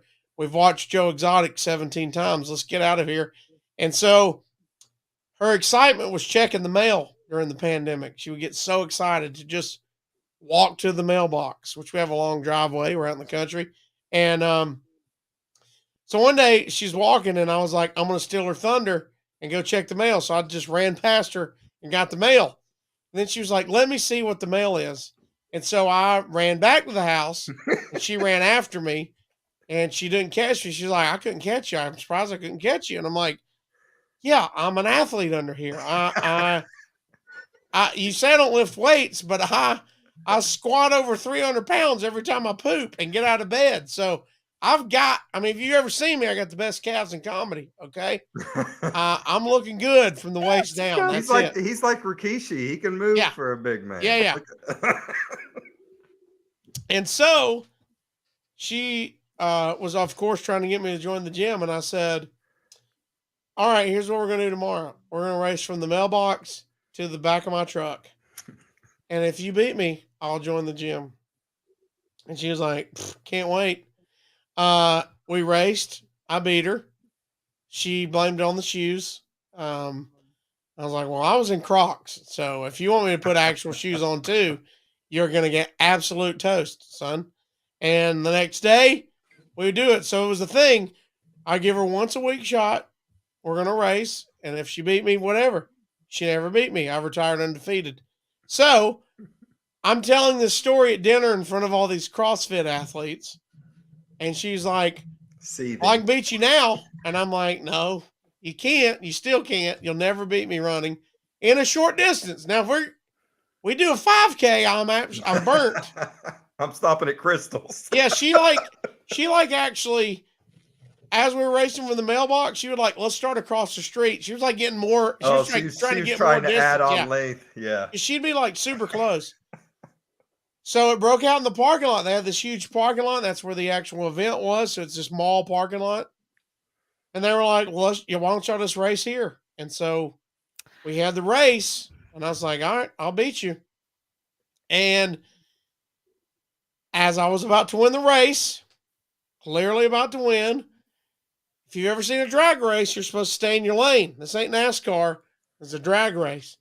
She ventured out of her lane, clearly gave me the forearm shove, and I kind of grabbed her because I was like, one of us is going to fall, so I didn't want to fall. And I saw I was going to take her down, so I just had to, I was going then. I was flying. And so I hit the pavement, landed on my arm, and broke my rib. And it was, you can hear it in the video. The video's out there, but I have seen the I've video. seen the video. Yeah, She's a heel. you can hear it. And she She's the clearly comes dirtiest up. player in the game. I mean, she's the new Ric Flair in the wrestling. She claims, thank you, Allison, lane violation. She claims she did not. Everybody can clearly see it for themselves. I don't know if K-Dog's still in here. K-Dog did a brilliant video where it was like the Zapruder film, back and to the left, back and to the left. It makes more sense now to me because I didn't know that you beat her twice before. I thought this was just a out of the blue race. But she knew she was going to lose for a third or fourth time in a row. In front of her athlete friends. And she wasn't going to let it happen. So she resorted to cheatery, which is just insane. Which is fine. That's the competitive nature of my wife. You know what I mean? I was just another rat about to get fed to the snake to her. Okay? You're lucky you didn't get the stun. I needed to get stunned. Here's the secret, because even I tell all the kids that I can still outrun them in a short distance, but those of us that can't fight can run. Yeah. I recognize that from the Cole Kubelik story. Casio, he ain't fighting. No. Why? Why? Hey, Casio, anybody that got in a fight in college, what did it do for you? Nothing. That's true. I've never been. I mean, you got a fight story, but who cares? How about my story ended in a sack full of crystals? I win. I've never gotten a fight, but I almost got punched by a lesbian one time, but thankfully that got broke up. First of all, that's the first time we met, and I would appreciate it if you don't call me that. Casio, I know you love music and your record collection and all that stuff. I have a show and tell. All these behind me. If Mance Warner's in a record box right there. Those are all. Yeah. All that's behind me, and all that's a record player back there. Yeah. I have a show and tell I want to show you because I'm proud of this one. Oh. I got this for my birthday last year. This is a Queen record signed by every member of Queen, including Freddie Mercury. Right there. Wow, how about that? That's pretty badass, eh?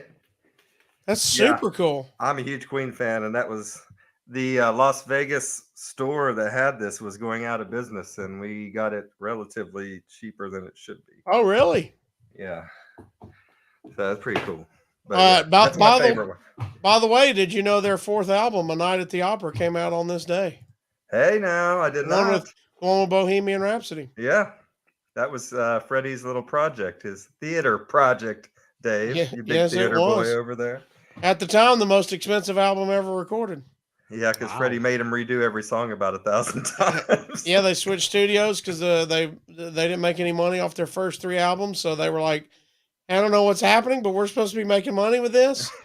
And they switched studios. And then he said, well, fine, we're going to do what we want to do. And movie's great, by the way. We'll go watch it. But it is. Yeah, that came out on this day. Yeah. I think this album, it's News of the World, that had the one where they were drag queens, I think, in the video. What was that? I want to break free. I want to break free. Want to break free? Yeah. I think that's one of my favorites. Is Radio Gaga on that one? I think it is. Yes, that is. Yeah, it's on that one too. All right, enough Queen talk. I just wanted to show off my Queen record to Casio. That's an awesome find, man. Thank you. So that's a super awesome. Yeah, that had We Are the Champions on it. Oh yeah. Yeah. Casio, we know that you're on. Oh, you didn't know, but you mentioned the X5 podcast. Tell us about this X5 podcast. X5, yeah. It's just 5 dudes. Luckily, where there's a bunch of us, and if one of us is out, somebody else from the group fills in. But the mainstays are we have mostly the same guys every single time, and we just talk to, between 5 of us, we've got the rest of the guys are musicians, and so we've had bands in. We've had Steel Panther, and we have comedians. We had Titus. We had Road Dogg in. We've had just anybody. We just get guests to come in and hang out with us, and we have a lot of fun. A lot of it is childish humor. A lot of it's inappropriate humor. But thankfully, we're having a blast, and everybody's having it. You can check it out wherever you're getting this podcast. Check out the X5 podcast. It's a lot of fun, and it's growing. It's unbelievably growing, and we're having a blast, man. We're having an absolute blast with it. So I do that weekly. I do Road Dogg weekly. Oh, you didn't know? I do a bi-weekly podcast for ad free with Mailbag with Mr. Nick Patrick. And then I do the one-offs there for all the other ad-free shows stuff as well. People ask me, I wish we did the John Cena prank call. We didn't do that, but that was the John Cena prank call is one of the greatest YouTube videos ever. Casio's Cut is not dead. I always say it's on hiatus. That's what I'll say, because I would love to bring it back. When I picked up X5 and when I picked up Road Dogg, it just became too much content for me to try to keep up with. As you know, having a guest with you is the hardest part about the podcast. Once the guest is here, that's the fun part. It's the easy part. But trying to deal with Road Dogg, I really wanted to focus my attention on that and really give that the best effort and make sure I was doing my best job there. And then with X5, took off right after that. I just kind of said, you know what, I'm going to put it on the shelf for a little bit. But I do want to pick it back up and figure out some kind of incantation of it, whether it's shorter and a different version or whether it's not weekly and maybe it's monthly. I don't know, but it's there, and hopefully I'll have Casio's Cut back as well. And then, of course, Casio's Cut. I love your theme song, White Trash Superstar. I never heard that song until I heard podcast. It's David Lanham. That is David Lanham, who's on the X5 podcast with me. They're my best friends. The lead singer of that, by the way, the lead singer is a guy named Jacob Bunton, and he is now the lead singer for Mick Mars' new band, for Motley Crue. He's about to do his own solo album. He's the lead singer for that now. So good friends of mine, been friends with them for 2 decades now over that. And White Trash Superstar is always my favorite song. It's a fantastic song. I love that song. If you're listening and never heard it, check it out on Apple Music or whatever you got. And by the way, go listen. They have a Christmas version of it. Uh-oh. Yeah, they have a Christmas version. Spirit. Yeah, get in the spirit. Give me rock and roll with a banjo, and I'll take it. Yep. Every time. Jacob plays all that. He is a musical genius, and he did all that. So White Trash Superstar, yeah, it's a jam. It's a bop, as the kids say. It's a bop. And we'll be able to see you soon see your stand-up on Amazon? Yeah, waiting on the Killer Bees. Killer Bees is a famous comedian, and he put together a show for Amazon, and he invited a bunch of his comedian friends that he thought needed a little extra shine. And luckily, I was one of those. I guess somebody must have canceled. But, we recorded that a couple months ago. They're in the editing process. As soon as I get a release date, that'll be my streaming debut. I don't know how, but I'm on streaming satellite radio. If you're listening to this, I'd like a check for playing some of my stuff, but I'm on there. No streaming platforms for my stand-up comedy. So that'll be my stand-up streaming debut. So, look, Terry Weaver went. He was there at the recording. Terry Weaver goes to everything in Huntsville. He's at everything in Huntsville. It's my boy. It's my boy, T. Weave. I made fun of him last time I saw him at the comedy show. I told everybody that he was not allowed within 100 yards of a school. And so he was the star of the show after that. So, yeah, man, I'm not built for manual labor. My dad was really depressed at that for a little bit because he was a firefighter and then owned his own construction company. But quickly, after a summer of putting up vinyl siding and gutters with him, he was like, yeah, you need to find something else. It ain't manual labor, kid. So you want to have fun doing something else. So I talk 5 hours a day on radio and then talk as much as I can doing the podcast. And I said, the more I talk, they can't put me back on a manual labor job. So I'm happy with that. So, well, And the guy with a voice for radio and a face for newspaper has somehow made it in the world of content, and I'll take that. I appreciate it. Well, I mean, whenever your podcast drops, it's one of the few that I will turn off Conrad to go listen to. Whenever your stuff drops, I'm there to hear it because I really I enjoy everything you do. I enjoy it. I mean, because I know when I'm around you that I'm going to laugh. I'm going to laugh all the time. Good. That's what I want. That's what I want. Your personality is infectious. You're a great dude, and you deserve everything that's going on with you. I'll say for Road Dogg, we got 2 guests that let's hope they come out. We hadn't recorded it yet. They're scheduled in the next few days. But super fun guests. I'm super excited to have both of them. I know people are going to pop when they hear the names. One of them is a name that every time we talk about guests with Road Dogg, people ask about. So we're finally going to give the people what they want as a Christmas gift here in December. So we get 2 guests coming up. There should be a lot of fun. And yes, I enjoy it's my highlight of my week is sitting down with Road Dogg and laughing for 2 hours. That's what I know just don't even care if y'all have a topic. He would prefer it if we didn't talk about wrestling. One, he don't remember most of it. Right. And so he's like, what are we doing? And I'm like, Survivor Series 2018. He's like, why? And I'm like, you were one of the producers and writers for it? He goes, oh, was I? Okay. Yeah, cool. Y'all want to hear about that? Yeah, that's exact. But as you've heard, it usually turns off into tangents and you never know what's about to happen. And that's also why I got to give him, our different segments to keep him focused when if we start talking about wrestling too much, I can see him starting to fade a little bit. So I got to sling up a meme or ask him if he's a better sports entertainer than Bret Hart or something. I got to keep him distracted. So that's where all the fun comes in. Talk about Little Debbie's.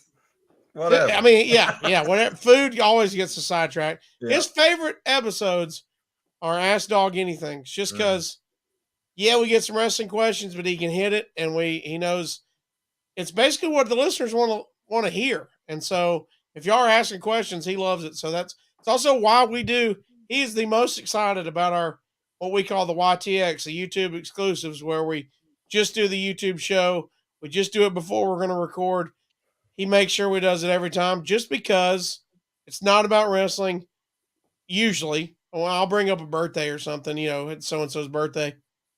But he just loves hearing what people are saying in the chat, and that's just his mind, man. And y'all know, once he gets rolling, it's game on after that. It's just a mile a minute. It's laughs every other second. So thank y'all for saying that. It's what we're doing. It's laughing, and I'm glad everybody's laughing with us. I don't care if you laugh at us either. Just as long as you're laughing around the time we're laughing, we're happy about it. I mean, I'm laughing so much I'm having to pull over. And I was really wanting to get home too, but I could not see. So it is what it is. It happens. I know. He said Australians are just English Texans. Yeah. Yeah. Man, I'm telling you, that got Which all is over me. absolutely Probably a lot true. more than it should have. It is absolutely true, though. That's why it's funny because it is. I mean, they sent them away because they were too wild. Go live on that island. They're like English. Y'all deal with their wild creatures now. Yeah. We got to send some rednecks over there to wrangle all their creatures in. Yeah. Birds that kill you and scorpions in your shoes and spiders the size of dogs. Yeah. Like we had to send rednecks over there for that, I feel like. We actually have a listener, Ben Jones, that lives in that wild outback in Perth, Australia. So thank you, Ben, if you're listening. What is it about the Australians? I don't know what their time works, but we have some Australians that are diehard, especially when we're live. I don't know what time it is over there, but the nighttime is, I guess, daytime there? Yeah. The nighttime is the right time, as Willie Nelson said. The only chart that this podcast charts on is Australia. Thanks, Ben. And I don't mean like we're just popping in around 250. I mean, we'll make the top 50 a lot of the time. Ben has his whole family listening. One time Casio's cut was, I think, top 10 in the Philippines, and that was like the greatest moment of my life. I was like, I don't know how they stumbled on that. And then I got excited. I'll tell you, you'll love this. I got excited one night. I was sitting at the boot with Conrad. We're having drinks, eating dinner. And Casio's cut merch, I get a ding when I'd sell something so I could make sure it got shipped out right and everything was good. Got a notification. I was like, oh, that's cool, man. Look at this. I told Conrad, I was like, dude, I just sold a t-shirt in Peru. And he's like, what? I'm like, yeah, that's cool. And then we're sitting there and we do a couple drinks. I'm like, look at that, dude. Another Peru merchandise. I'm over in Peru. And then the next one was like in Chile or something. And I'm like, I just sold 3 shirts in the Southern Hemisphere within like 45 minutes. I'm kind of a big deal, guys. I'm probably going to buy dinner for everybody in here. Well, then I get home and the next day I wake up. Apparently it's a scamming thing they do where they get fake credit card stuff. They order merchandise. Well, then they ask for a refund before it even goes out, and they give it a refund to a different number. They get the money. Yeah. I thought I'm over in the Southern Hemisphere. I sold like 27 shirts to South America, and then I'm like, oh wait, y'all just. And by the way, it refunds it to the customer. It doesn't refund it to me, so I'm out the money that is spent for all the merch. And I was like, this went from the greatest moment of my life. I'm an idiot. I've been scammed. I'm the worst look guy at this ever. hillbilly. Yeah. He won't figure this out. Yeah, they're like, over on him. He did it again. He let us order another shirt. He thinks we want a tumbler in South America with Casio's cut on it. He thinks we like the redneck. He's got song. the Mount. Look at this. He thinks we ordered a Mount Rushmore of Little Debbie's hoodies. He's an idiot. Order 6. Yeah, they were cleaning me out. So. I just saw the comment that she put on the screen was from Travis Trueborn. Travis Trueborn's a referee in Texas, and he was a referee when I started. How about that? Travis Trueborn. Well, it's good to hear from you, Travis. I hope you're doing well. You got Ref Adam in here? You got all this is the Ref gathering Adams of the here, refs, man. Oh, we're over with referees. Well, me and Dave are both referees, so we're over with referees. We just everybody's got the ref. Do you know it was Dan Engler's birthday yesterday? Look at you're the birthday man. Look at that. I'm radio. It's cheesy celebrity birthday stuff. Hey, we got birthday. We have when we did the YouTube exclusives, if you ever get to watch those where we go live before we record, I would always bring up casually, like without even saying it to Dog, I would look up like whose wrestler's birthday because it was current that day. So I'd be like, hey, it's Becky Lynch's birthday, and he would say something. So one day, because this is how good Road Dogg is, we're like going off on a tangent and laughing, and we're trying to get it back to normal. And he goes, hey, by the way, who birthday this? Like, because he knows I'm going to ask him. Yeah. And so now it's a running joke. He just says, who birthday this all the time. Now we have a t-shirt that just came out that says who birthday this. It's taking a life of its own on celebrity birthdays. But give everybody that site where they can get your merchandise. Boxofgimmicks.com. You can get the merchandise, Box of Gimmicks. You can get the exclusive YouTube comment. You can get the exclusive YouTube content at bagofjohnsons.com because Bag of Johnsons. We wanted to go to Box of Gimmicks, and I meant to say I was telling everybody get your t-shirts, and Road Dogg was trying to chime in. He's like, yeah, get over there to Bag of Johnsons and get our t-shirts. And like, no, it's Box of Gimmicks, not Bag of Johnsons. And then I was like, hang on. If I've learned anything from Conrad during that show, I went and bought the domain bagofjohnsons.com so we would own it because he said it. And now it just goes directly to our YouTube channel. So Bag of Johnsons and Box of Gimmicks is where you can find everything. And Efren, no, you cannot get a actual Bag of Johnsons. But Efren's my dude. But you can go buy a t-shirt. Bag of Johnsons. We need a Bag of Johnsons t-shirt. Well, Casio, I want to. We've had you for over 2 hours. It's our longest. Let's go 3. It's our longest show ever, Casio. You got that? Is record. It? Yeah. Well, we can queue up Amy's trivia. Let's get after it. Let's do trivia real quick. Okay. Oh, she's ready. I'm ready. Am I playing?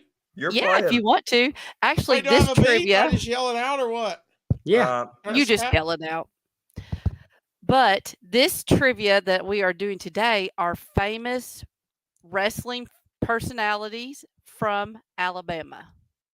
That is the trivia, and Ooh, it is Battle I'm not. Priest isn't excited. an answer we write. All I I know like is it. 2, I think.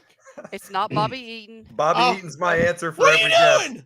You No, just took out the. Okay, I think try I not only to know one make more. 'em. All right. I try not to make them so obvious. So Okay. Oh, here we I think go. you'll do well. Okay, first one coming up. All right. I was born November 22nd, 1976 in Anniston, Flash Alabama. LaRue. Hey, it's my co-host. Look at that. He knows his I'm- Alabama. Good. See, I'm out. You just said Bobby Eaton and Flash LaRue. I got nobody else, guys. Well, just so everyone else can to know, he played football for the Oxon High Yellow Jackets and actually won the state football championship. He trained at the power plant. He Oxford's a debuted good football team. at WCW. He was a member of the MIAs, which was the Misfits in Actions, and even won the WCW Tag Team Championship. Lieutenant Loco and him. That's right. Exactly. He did retire in 2006, but he has been seen in the ring recently. And just like you said, you can see me monthly on ad free shows displaying my remarkable drawing abilities on the show Time Limit Draw. He is You very are right. talented. He's Oh, incredible. Lord, yes. We're going to come back in January. We took off, if you know him, you've seen his drawings. He does a lot of corporate gigs and a lot of parties. And so holiday is very busy for Lash. So we took November and December off. We will be back in January, rocking and rolling again. But no, I did not go to Oxford. I know they're asking in the chat. Oxford and Anniston. Oxford and Anniston is 2 cities that touch each other, basically. Gadsden is about 25 minutes from there. Oh, So okay. they're closer to the Georgia line than Gadsden is. So literally, his birthday's tomorrow. Let's just Yes. November Oh, 22nd. birthday. Isn't that How crazy? about that? You know? Who birthday this? That's right. Now you know. I did not All know. right. I did not go to Glencoe, Terry. I went to Emma Sansom. Emma Sansom High School was where I went to school. All Home right, of the bleacher creature. Home of the bleacher creature. For the Emma Sansom Rebels. All right. Next one. So I was born March 2nd, 1960 in Tuscaloosa, Alabama, and I am a proud graduate of the University of Alabama. I was a flight attendant before I got into the wrestling business, and that's You actually didn't say Roll Fifi. Tide. Roll Tide. There you go. Sorry. Do we get And, penalized if we guess wrong? no. Casio guessed Oh, Fifi. yes, you do. No, just kidding. Oh, No, He you guessed Fifi. Fifi. No.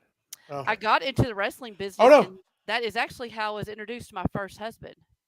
Diamond Dallas Page's wife. No. Kim No, this is Page. Missy Height. Oh, that's what I was thinking. Missy No. Hyatt? No? Nope. No? I began Uh, escorting him to the ring in WCW and become involved in several different angles. Oh, this I is left- Steve Mongo McMichael's wife, Deborah. Oh, yeah. Exactly. I Yes. left WCW and later went to the WWF/E. I was involved in angles there and even won the women's championship belt once. However, I am not known as a wrestler, but as a manager. I was such a good manager, I was named Manager of the Year in 1999 by the PWI. That's It awesome. is Deborah McMichaels, Marshall, whatever you wants to go by. I purposely did not put in there that she was married a second time to a wrestler in WWE because I thought that might give it away too much. I She's completely didn't know she was from Alabama.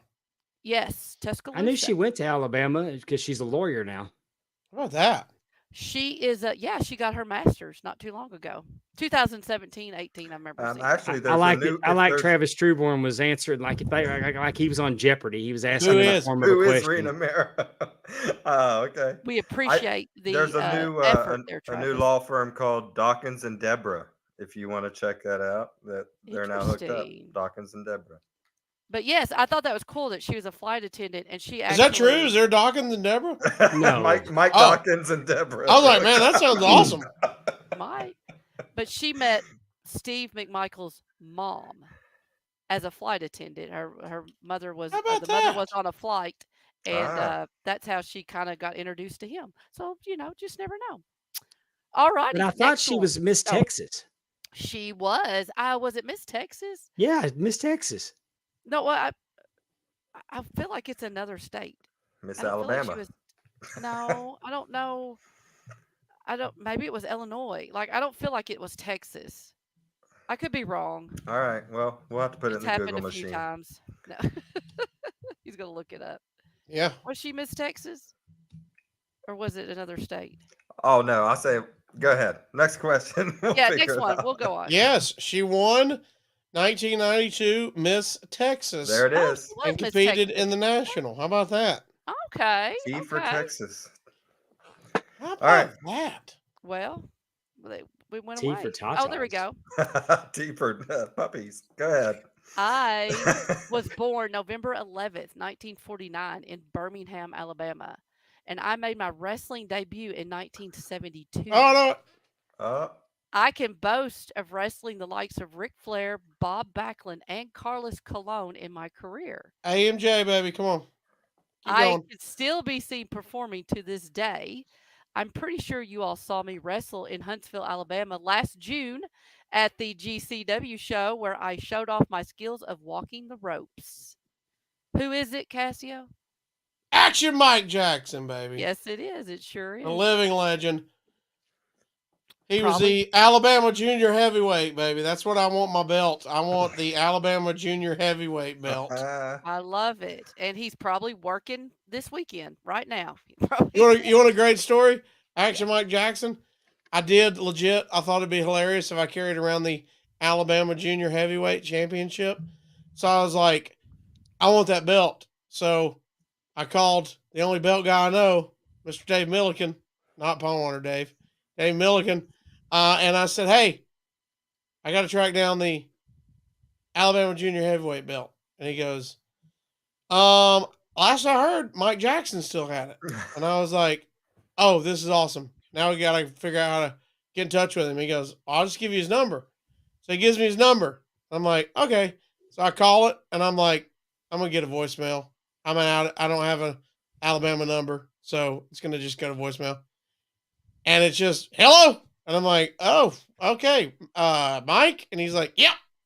And so I'm like, hey man, I start like introducing myself. My name's Casio. I got your number from Dave Milligan. He goes, oh, okay, cool. And I'm like, yeah, man, I'm, the junior heavyweight belt. And he's like, yeah. And I'm like, I'm looking for the junior heavyweight belt. And he says, okay. And I'm like, I'd like to buy it if you've still got it and are willing to part with it. And he's like, yeah. And I go, okay, I can buy it from you. And he goes, yeah, I'll be at Gadsden as my next event if you want to come out there. And I go, okay, yeah, this is a lot easier than I imagined. And he goes, oh yeah, I sell them all the time. And I go, you sell the belt all the time? And he goes, oh yeah, man. He goes, I sell one almost every show. And I go, no. I want the belt. I want the actual real original junior heavyweight. And he goes, oh, I don't know where that is. I sold that a long time ago. He goes, once I figured out people buy them, I just get some guy to make them for me and resell them. I'm like, okay, thanks, man. I thought, man, this is the easiest belt find. I was like, the group chat's going to love me. Everybody's going to love this belt find. Action Mike Jackson is Dave? the middleman. Dave, what do you want to say? Well, I know of where the original that he had. Oh, Milliken has it because Milliken got that because it wasn't even a real Alabama junior belt. Yeah, but it was an old Reggie belt. Yes. So Dave made that belt. So Dave upgraded him for his gimmick and made the trade. But I didn't know that Action Jackson had outsourced and started selling his own. Oh yeah, he told me straight up, I get it from some guy in Pakistan, and he sends it to me, then I just resell it, man. It's a great deal. I was like, all right, bud, I'm good. That's great. Oh, that was I sell them all the time. All right. You gotta love the carny. Yeah. Action Oh Mike. man, that was so easy. I should get into belt collecting. I tracked this down super fast. All right. I think we got one more. It's been a while since I did this one. I was born April 10th, 1954 in Mobile. I took wrestling ringside photos during my teenage years, and I joined the U.S. Army or Air Force after graduation, but still dabbled in wrestling when I was off duty. Did you know it already, Casio? Yeah. Okay. I continued to wrestle and manage as I wanted and as I wanted to until my son was born, and I cut back my wrestling to earn my degree in mortuary science. In a weird twist of fate, my wrestling career and mortician career collided when Road Warrior Hawk suggested to rename myself based on my day job, and I became manager for The Undertaker. I was named the Manager of the Year in 1998 by PWI and was inducted into the WWE Hall of Fame in 2014. I passed away on 2013 from a heart attack, but my spirit has lived on through WWE TV. Casio, who Hey. is this gentleman? This is the one and only Paul Bearer. Paul Moon. Hey, so Deborah was Manager of the Year in '99. Mm-hmm. State of Alabama had back-to-back Manager of the Year. Look at that. How about that? It's the I didn't manager realize state. he'd been That's gone what they for call 10 it. years. Yeah. It The doesn't, it manager doesn't state, seem like 10 Alabama. years. I know. Yeah. And you know what, Casio? I'll do a little research to find out who maybe was 97 and 2000? I mean, We need a repeat, man. maybe more. Who knows? I don't know. You I'll got have to one look more, into that. Amy. Oh, I do? Okay, I'm sorry. It was a while since I've done this one. All right, one more. I was born February 8th, 1958 in Birmingham, Alabama. I became interested in wrestling when my mom took me and my sister to a show. I attended Moolah's training school, but was kicked out because she said I liked to party I too know much. this one. I have worked all over the United States being a manager and wrestler, and I've held several women's championships also during my career. I was inducted into the WWE Hall of Fame in 2006 by Ted DiBiase, and I passed away sadly in 2007 at the age of 49. Way, way, way too young. The most am I? underrated manager of all time, in Hit my it. opinion. Miss Sensational Sherry. Incredible. It is sensational Jerry. Did not know she was from Alabama. Yep. How about that? Was born in Alabama. It's the manager Birmingham? state. I mean, might as well make a shirt out of it. Alabama, the manager state. God, if that would have said 2000 Manager of the Year or 96. That would have been good. Back to back. Well, thank you, that Amy. is- By the way, she would have been a good podcast too, man. Oh yeah. I bet she had stories. Yeah. She's seen some things, my friends. She's done some things. Yeah, that's what I mean. And seen some things. I just want to, you know what? A weird video. I just what made me think of it is on this week's episode with Nick Patrick.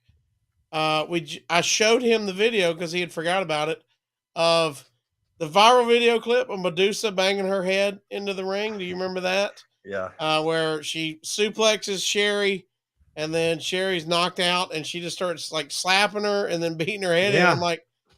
I was like, "Hey, dude, why didn't you stop this?" He goes, "She wasn't knocked out. It was all she was like, you can see him get down there. He got down to see if she was knocked out, and she wasn't knocked out. And I was like, she looks pretty dead." He's like, "Well, that's how good Sensational Sherry was." And I'm like, she might be dead, Nick. She looks a lot like she's knocked. He claims she was not, but that's the first time he like forgot it happened. I'm like, "You remember this?" And he's like, "No." So I had to go find the clip and show him the clip to check it out. By the way, he has a great Undertaker story. I've told Dave in the group chat. I don't know if you saw it, Dave, but he had a great Undertaker story that we shared About the dog? Yeah, about the dog. Yeah. Go watch it. Well, I don't know if everybody's on ad-free shows, but basically Undertaker stole Buzz Sawyer's dog, and there's a great story around it.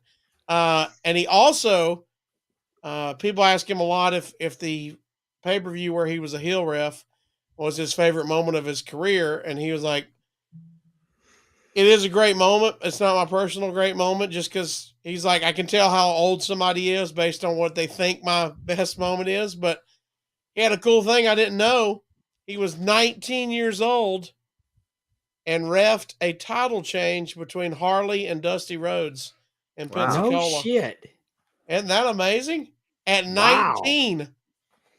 I'm like, bro, you could have retired then and had one of the greatest wrestling moments ever, much less whatever you did after that. So Yeah, because there wasn't title changes. They just didn't go willy-nilly with title changes back then. hey, by the way, if anybody can find the footage, me and Conrad looked for the footage this weekend. There's the footage. There's the match where Harley lost it. That match is online on YouTube. But a few days later, in another house show, he dropped it back to him, and we couldn't find that footage because we wanted to see 19-year-old Nick Patrick in there with him. So if anybody can track that down, that's pretty amazing that at 19 he was reffing that big of a match. That's pretty crazy. Yeah. One thing I'll say though with those two, Harley and Dusty, those two you can just stay out of the way. They're the eyes are gonna be on them. Just sit in the corner and yeah. then just count 1, 2, 3 at the end. Just stand over there, baby, and just count when I get him down. How about That's that? why I'd love to see it, to see what they did, any false finish, like how much he was involved, or just was he kind of doing that where he's just kind of, feeling it out and being a holy cow, what is happening right now? But he was like, man, that was pretty good. Plus, he was like, I didn't even want to be there really because I didn't want to be a ref. I wanted to be a wrestler. And they needed somebody to ref. He's like, man, I'm a nerd. I'm one of those referees. Yeah, Like, I want to be one of the guys. He didn't want to ref, and he wouldn't have refed until his knee blew out. Yeah, and that knee hurt. He was like, hey, still need a job, so let's start reffing again. That's crazy. Well, Dave, that was fun, man. We've said it all. We said enough, I think. Is there any more games? 3 more games. That's all I got. No, we don't have any more. It's pretty good. I forgot how many people were from Alabama. I said I knew 2, and then I reeled off a few more. That was good. Yeah, I would have never got Deborah if you would have just, without having the obvious. I wish we had the technology that we could do the reveals one at a time. One at a time. But we're working on it. We'll get there. Fun game. No, we're not working on it. I know the producer. She don't know how to do it. Hey, dude, she'd love to. We're going to talk inside baseball here. Create one slide with just the first one and then immediately replace it with the first one and the second one. She'd have to have like 7 different slides, but they look identical except you just add a line. Yeah, at that point, I'm not getting supper. So. Oh, I hear her yelling in the background. Yeah, she's like, quit giving him ideas. But no, seriously, I would have never got Deborah, but just for the fact that I knew she was a Miss Texas, so I didn't know she was actually from Alabama. Mm-hmm. How about that? Yeah, that was good. I forgot Paul was from here. I mean, it's obvious. I just forgot. You know, you go to wrestlers from Alabama, you're like, we got Bobby Eaton and Lash LaRue. That's my world. Mm-hmm. And then you're like, oh, we got this and we got this. And I would have never got Deborah. Yeah. Oh, Moondog. I think Moondog's from Alabama. Remember him back in the day? Moondog Rex. Yeah, I think he was from Alabama. Mm-hmm. He sure is. There's a lot of Moondogs in Alabama, I think. Oh, but everybody's got an Uncle Moondog. It's not the Moondog, but it's. I swear to you, and I told Nick Patrick this. At one point, there was a dude that worked at the Jacks in Gadsden that claimed he was the Flame. He had Jody on his name tag and everything. He was like, yeah, that was me back in the day. I'm like, oh, so you're serving biscuits at Jack's now in Gadsden. Okay, got it. And there'll be people that believed him because, the Flame's in a mask. Everybody saw who it was. Barely any TV. A lot of people just saw a newspaper or whatever. So that was hilarious that he just claimed he was the Flame. I don't know if you guys knew this, but I was Mr. Wrestling too. But oh, nice. Very nice. Yeah, thank you. Very nice. I enjoy your work. Yes. Yeah. Uh-huh. Yes, very much. Well, we hope you enjoy our work. Cassio, you beat me to it. That was my transition. Yeah. I was going to say I love y'all's work. Thank you, Cassio. This has been a lot of fun for sure. We really appreciate it. Yeah, we can't thank you enough for coming on, and we hope that everybody has a great, safe Thanksgiving. And I want to give a shout out to my brother-in-law, the coach of St. Joe Greenville. Oh, 3A school here in Mississippi. They have won back-to-back championships. Whoa! My nephew was the punter on the team last year. He's quarterback on the team this year. So the kids, his high school experience is 2 championships so far. That ain't bad. No, and Good run. well, yeah, they've. I think this is my brother-in-law's 6th championship since 5 championships in 7 years. Listen to her. Stephanie's like he's always got a mess. And let me tell y'all, It's a dynasty, baby. I mean, and they beat 10 players and 7 referees. Oh, here we go. Blaming No. And The the refs are against him. This is great. I don't know how he pissed them off, and they just keep winning as hard as they try. Winning. As hard as they try. Well, Good stuff. So we're real proud of them and wanted to give them a shout out here on the show tonight. The dynasty over there, in Mississippi. all right. Oh, Well, are we ready to get out of here, Dave? Yeah. Are you? Okay. It's your show. I was just You're, asking. you're winding it up. thank Well, you, we can go Allison. for another 2.5 hours if you want. I don't Yeah. have to work tomorrow. Yeah. I don't care. We're Casio just- does. We're 20 minutes away from 3 now. What's that? Was there any more burning questions for Casio that we I had? was seeing if my wife was calling. She's not. Oh. She's happy I'm not messing with her Keep right him now. another hour. She Yeah, said. she's like, please just stay in there. Stay away, please. That was great. Pondwater, it's your show. Yeah. Like, what? I can't believe Amy's husband ain't coming here to get her yet. Yeah. He has. No. Yeah. There we go. All right. Well, I guess we'll get us out of here for the fantastic Casio Kid of Jimbo and Casio in the morning and of Oh You Didn't Know, of course, and all that's right. kinds of other things. Check him And out. Jay We Leno, really- do your Jay Leno voice one more time. Yeah, you don't know Jay Leno. He's on there too. So thank you so very much for Casio coming on. So much fun. For the great Casio Kid, for the First Lady of the Arn Anderson Fan Club, Miss Amy Vaughn, and for Pondwater Dave, Super Dave, Dave Miller. My name is Justin Davis saying take care of yourself and each other. So long, everyone. Bye. Stay mashed. That's right.